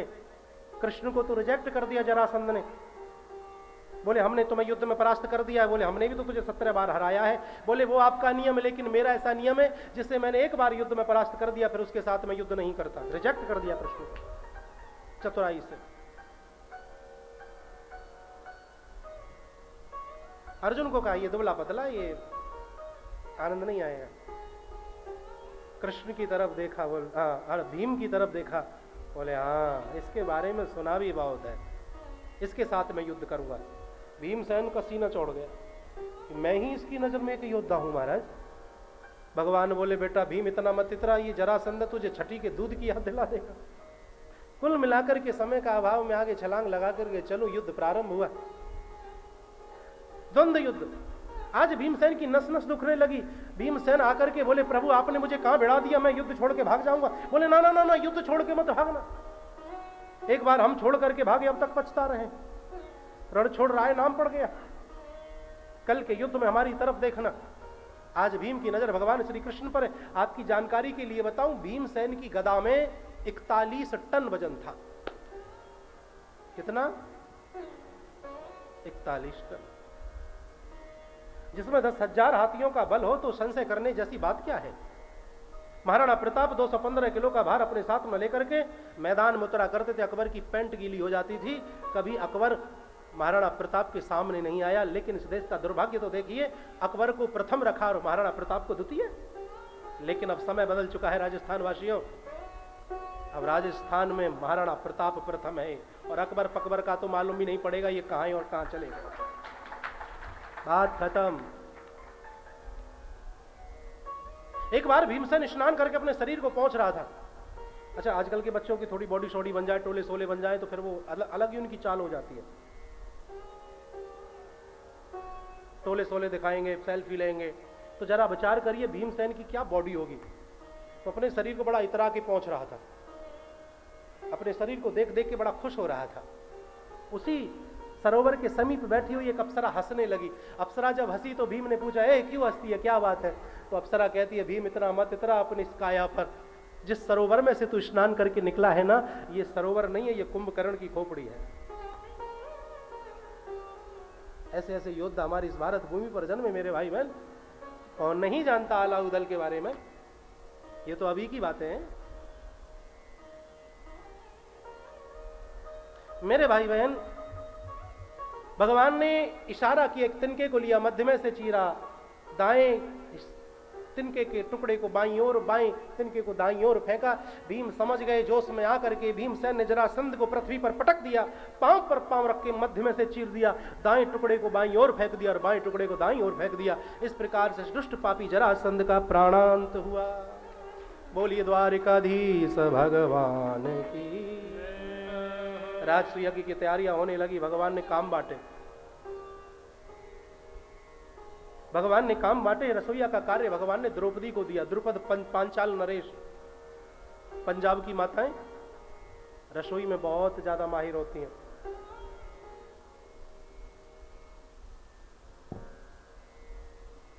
अनुष्ठान में, यज्ञ में रसोई का महत्व सबसे ज्यादा है। द्वारकाधीश शिक्षा दे रहे हैं और इस विषय का, इस बात का ध्यान हमारे यजमान परिवार ने बहुत अच्छे ढंग से रखा है।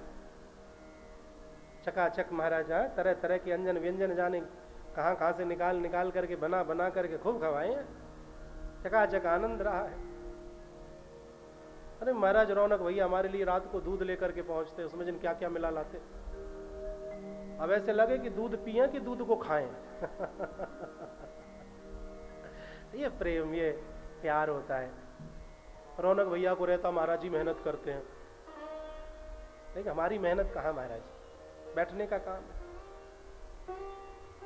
तो रसोईया का कार्य द्रौपदी को सौंपा गया, भोजन की देखरेख का काम भीमसेन को सौंपा गया, क्योंकि जो खाना जानता है ना वही खिलाना जानता है। मैंने एक दिन कहा था ना, खाना बनाना एक अलग बात है और खाना परोसना एक अलग बात है। परोसना हर किसी को नहीं आता। भोजन की देखरेख का काम भीमसेन को सौंपा गया। दान पुण्य का कार्य अर्जुन की तरफ देखा, मन नहीं माना। नकुल सहदेव की तरफ देखा, मन नहीं माना। भगवान श्री कृष्ण ने दान पुण्य का कार्य किसे सौंपा? दुर्योधन और कर्ण को। कोई भी अनुष्ठान हो उसमें दान बहुत महत्व रखता है।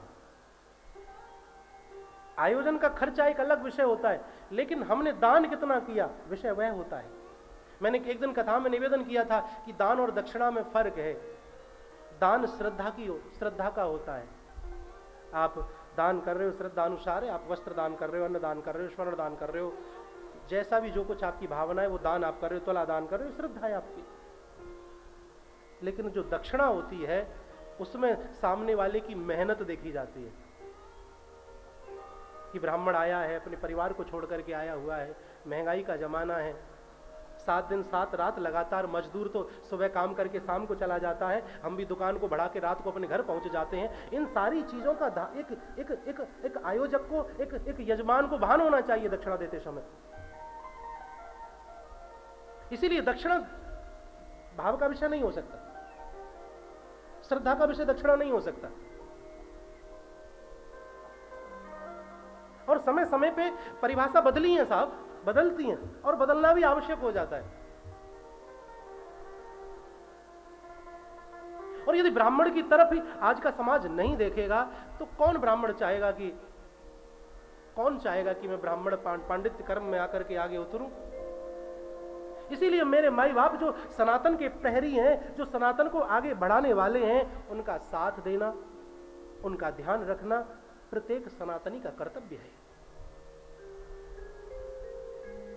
पहले सुनने में मिलता था कि फलाने ब्राह्मण की कन्या का विवाह फलाने सेठ ने किया, आजकल ये चीजें बहुत कम हो गई साहब। पहले जमींदार के यहां से भी ब्राह्मण के लिए एक अलग अन्न निकलता था। इन चीजों को मैं स्मरण करूं तो बहुत एक डीपली विषय हो जाएगा और मैं बहुत गहराई में चला जाऊंगा और समय मेरे पास आज कम है। लेकिन मैं इतना जरूर कहना चाहता हूं, मेरे माई बाप पूजा पाठ में, आरती में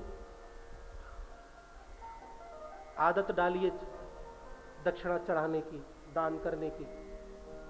बच्चों को शिक्षा दो, अपनी आदत बनाइए। इसके बहुत सारे मायने हैं, बहुत सारी चीजें हैं। भगवान जब तुम्हारे सम्मुख हो उसको पूजना, उसको प्रणाम करना, उसको नमन करना, वंदन करना, भागवत महारानी को प्रणाम करना, नमन करना, वंदन करना, इनको आदत बना लीजिए।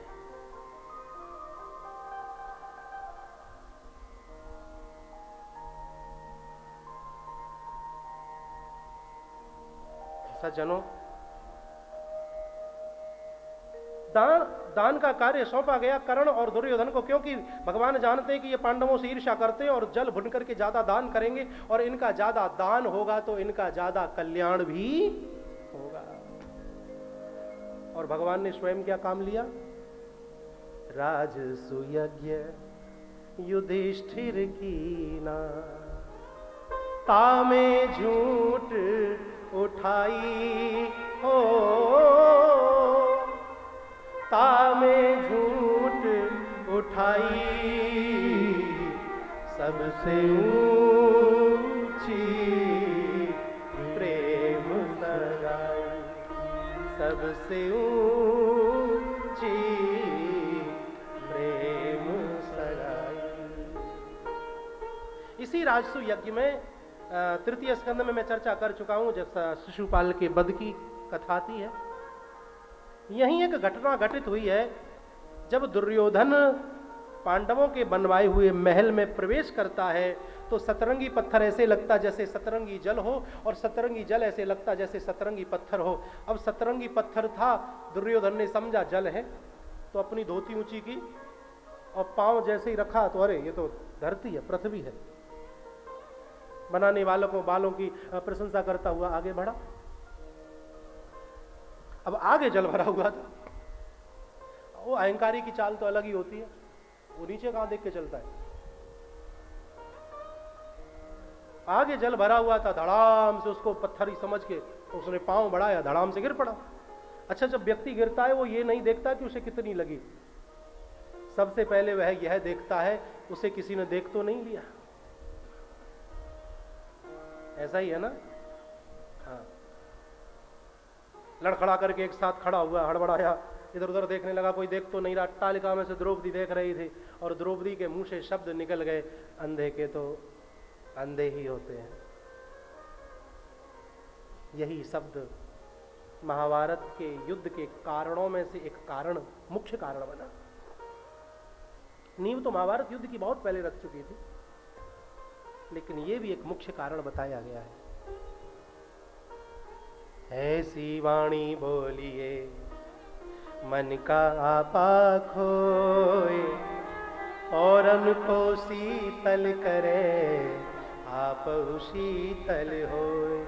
कागा काको धन हरे, कोयल काको दे, मीठी वाणी बोल के जग अपनो कर ले।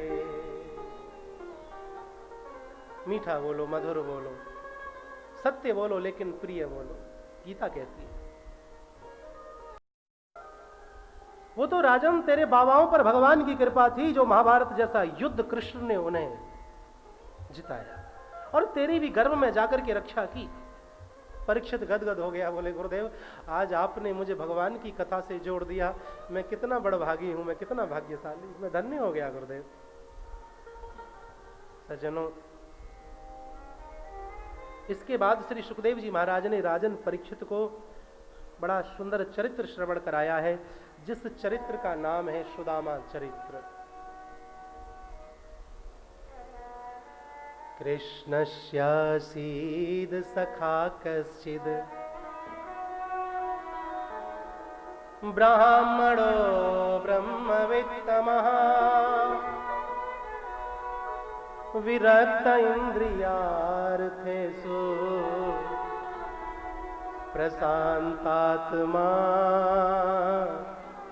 जितेन्द्रियः। सुदामा नाम के एक ब्राह्मण हैं। कैसे ब्राह्मण? ब्रह्मवेत्ता, विरक्त, इंद्रिय विजयिता, प्रशांत आत्मा।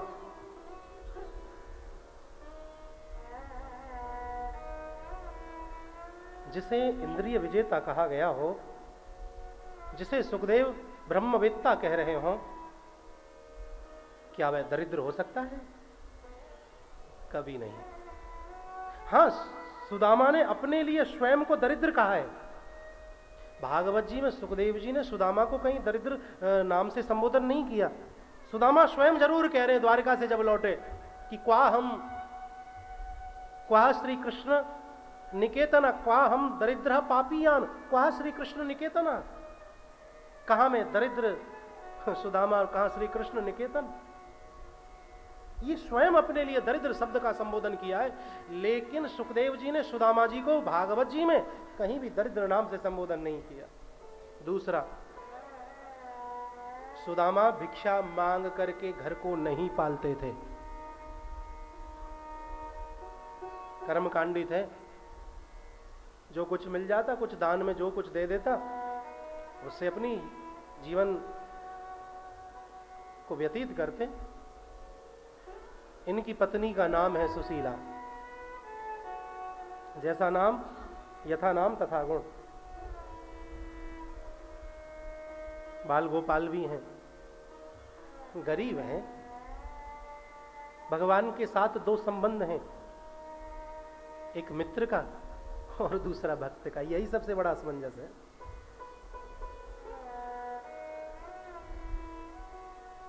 एक दिन घर में अन्न का दाना ना बचा। सुशीला ने आकर के निवेदन किया, स्वामी रसोई में कुछ नहीं है, बच्चे भूखे हैं, क्या बनाऊं? हाँ, सुशीला, जल में तुलसी दल डाल, ठाकुर जी का भोग लगा, बच्चों को दे दे पीने को।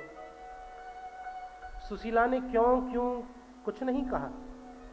जल में तुलसी दल डाला, भोग लगाया, बच्चों को दे दिया, और बच्चों ने भी बड़े प्रेम से ग्रहण किया।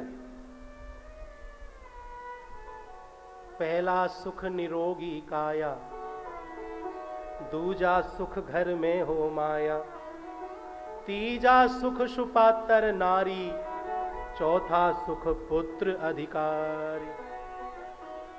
दूसरा सुख नहीं है सुदामा जी के जीवन में, नहीं, बाकी के तीनों सुख हैं। सुपात्र नारी है, आज्ञाकारी संतान है, निरोगी काया है। 2 दिन ऐसे ही व्यतीत हुए। तीसरे दिन भी जल में तुलसी दल डाल के ठाकुर जी का भोग लगा करके सुशीला ने जब बच्चों को दिया, तो आज बच्चों ने जल का पात्र फेंक करके मारा। भूखे भजन न होए गोपाला, ये लेरी मैया अपनी कंठी माला। माँ, भूखे पेट भजन नहीं होता है। 3 दिन हो गए, कुछ खाया नहीं है। सुशीला जाकर के सुदामा जी को कहती है, स्वामी, मुझसे बच्चों की ये भूख के लिए आंसू नहीं देखे जाते। माँ तो माँ है, माँ बच्चों की आंखों में आंसू नहीं देख सकती। किसी शायर ने कहा कि भूखे बच्चों की तसल्ली के लिए रात में उठ के माँ ने पानी पकाया। कई दिन से कुछ बना नहीं था, बच्चे भूखे थे। माँ तो माँ होती है। रात को उठी, बच्चे करवट बदल रहे थे, भूखे नींद भी थोड़ी नहीं आती। गरीबनी माँ थी, उठी और अग्नि लगाई चूल्हे पर, एक भगोने में पानी रख दिया, ऊपर से ढक दिया। क्यों? क्योंकि जिससे बच्चों को तसल्ली हो जाए कि हमारी माँ हमारे लिए कुछ बना रही है। तभी शायर ने लिख दिया कि भूखे बच्चों की तसल्ली के लिए माँ ने रात में उठ के पानी पकाया। सुशीला कहती है, स्वामी जी, एक बार आपने मुझे बताया था कि जो द्वारिका के नाथ हैं, द्वारिकाधीश हैं, वह आपके मित्र हैं। वहां चले जाओ। किस हेतु? हमारी कुछ सहायता कर देंगे तो हमारी गरीबी दूर हो जाएगी। तू मुझे मेरे मित्र के घर मांगने के लिए भेजना चाहती है सुशीला? मैं मांगने नहीं जाऊंगा। अब तो सुशीला समझ गई, स्वाभिमानी मांगने के लिए जाएंगे नहीं। रोजाना सुशीला कहती, रोजाना सुदामा जी टाल देते। तो सुशीला ने कुछ दिन बाद फिर कहा कि स्वामी, मांगने के लिए नहीं जाओ, पर मिलने के लिए तो जा सकते हो। कि द्वारिका जाहो जू, द्वारिका जाहो जू, आठों याम यही झक तेरे। तू मेरे पीछे लगी रहती है कि द्वारिका चले जाओ, द्वारिका चले जाओ, द्वारिका। आठों याम, आठों प्रहर तेरे मुंह पर और कोई बात ही नहीं है। पान सुपारी की चले का सुशीला, घर में 4 ना चावल तेरे।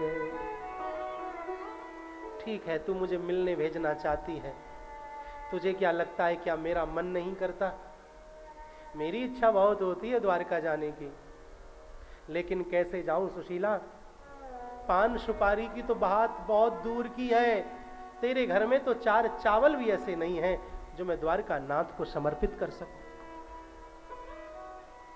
तू जानती है सुशीला, मित्र के घर खाली हाथ नहीं जाना चाहिए। बिटिया के घर, बहन के घर खाली हाथ मत जाओ, गुरु के द्वारे पर खाली हाथ मत जाओ, और सत्संग भी यदि सुनते हो तब भी खाली हाथ सुनने नहीं जाना चाहिए। सुशीला बोली, स्वामी, यदि मैं चावलों की व्यवस्था कर दूंगी फिर आप चले जाओगे? सुदामा ने सुशीला की आंखों में देखा, पत्नी है, रोज कहती है मुझे, इसकी भी बात माननी चाहिए। गर्दन हिला दी, बोले हाँ चला जाऊंगा। बहुत खुश हुई सुशीला। हर स्त्री चाहती है कि उसके घर की गरीबी दूर हो जाए। इतने व्रत उपवास औना टोना टोटका जो भी कुछ बता दे वो सब क्यों माता बहनें करती हैं? केवल इसीलिए कि हमारे घर में सुख संपत्ति हो जाए। बड़ी खुश होकर के रसोई में दौड़ी, लेकिन ये द्वारिकाधीश जब परीक्षा लेता है तो बड़ी विचित्र लेता है। आज सारे बर्तन उलट दिए, लेकिन 4 चावल भी रसोई में से निकला ना। अपने मुंह को आंचल में ढांप करके सुशीला रोने लगी, है विधाता, बड़ी मुश्किल से तो स्वामी माने और एक मुट्ठी चावल भी नहीं। कुछ याद कर करके खड़ी हुई, एक साथ आंसुओं को पोंछ करके अपनी एक सहेली के दरवाजे पर पहुंची। दरवाजा खटखटाया, सहेली बाहर निकल के आई। हाँ बहन सुशीला कैसे आई? बोले बहन एक काम था। अरे बता। तो कुछ चाहिए था। बता क्या चाहिए? एक मुट्ठी चावल चाहिए था। अरे एक क्यों, ज्यादा ले ले। बोले ना एक ही मुट्ठी चावल चाहिए। एक मुट्ठी चावल लिया, दूसरी सहेली के दरवाजे पे पहुंची। ऐसे ही कर करके सुशीला ने 5 घरों से 5 मुट्ठी चावल इकट्ठा किया। मेरी माताओं, चाहती तो एक घर से ही 5 मुट्ठी चावल ले सकती थी, लेकिन 5 घरों से 5 मुट्ठी चावल लिया। क्यों? क्योंकि सुशीला जानती है मेरा पति स्वाभिमानी है, द्वारकाधीश को जाकर के अपने दुख दर्द को बताएगा ही नहीं। इसीलिए सुशीला ने सोचा जब मैं 5 घरों से 5 मुट्ठी चावल लूंगी, कोई चावल लंबा होगा, कोई चावल छोटा होगा, कोई चावल काला होगा, कोई चावल पीला होगा, और जब 5 तरह के चावलों को द्वारकाधीश देखेंगे तो हमारे घर की स्थिति को समझ जाएंगे। इसीलिए सुशीला ने 5 मुट्ठी चावल लिया, दौड़ी दौड़ी सुदामा जी के पास पहुंची। स्वामी में व्यवस्था कर लाई। बोले ने किसी अच्छे वस्त्र में तो बांध दे। एक पेटी में से एक धोती निकली, वही सबसे अच्छी थी। उसी धोती में हजारों छिद्र थे। डॉलर चौलर अठलर किया, उसमें 5 मुट्ठी चावल छोड़ के गांठ मार के पोटली बना करके सुदामा जी की तरफ सुशीला ने बढ़ाते हुए कहा, स्वामी एक बात हमारी भी द्वारिकानाथ को कह दोगे आप? कौन सी बात सुशीला? बोले द्वारिकानाथ को कहना, कहते हैं कि महीने में 2 एकादशी आती हैं, उनको कहना कि हमसे ऐसा कौन सा अपराध हुआ है जो हमारे घर रोजाना एकादशी है। सुदामा कहते हैं सुशीला ऐसी बात नहीं करते। ठीक है मैं जा रहा हूं, पीछे से बच्चों का ध्यान रखना, ख्याल रखना। सुदामा जी चल पड़े। तैयारी तो देखो सुदामा की, पाँव में कोई जूते चप्पल नहीं है, विवाइयां फटी हुई हैं, दुबला पतला शरीर है, एक एक हड्डी दिखाई देती है। एक धोती है, उसी को शरीर में ऐसे लपेट के गर्दन के इधर से निकाला हुआ है। यज्ञोपवीत कांधे पर पड़ा हुआ है, हाथ में एक डंडा है, माथे पर दिव्य चंदन लगा हुआ है, चौड़ी शिखा है, पोटली कांख में दबा रखी है।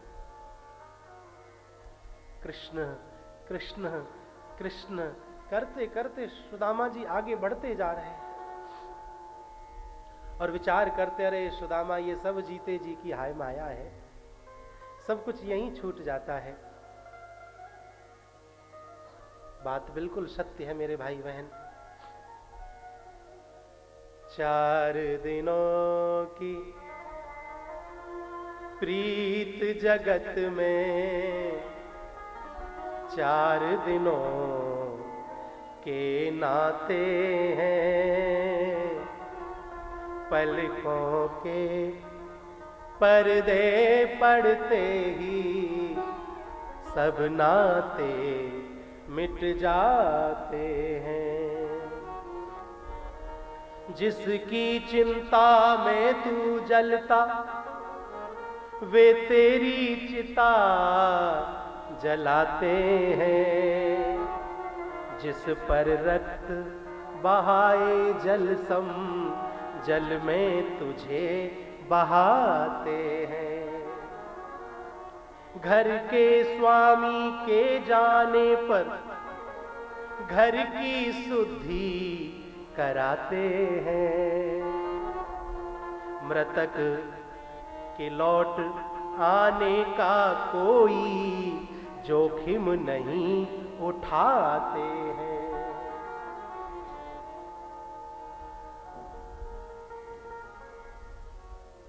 आदमी के साथ उसका खत्म किस्सा हो गया।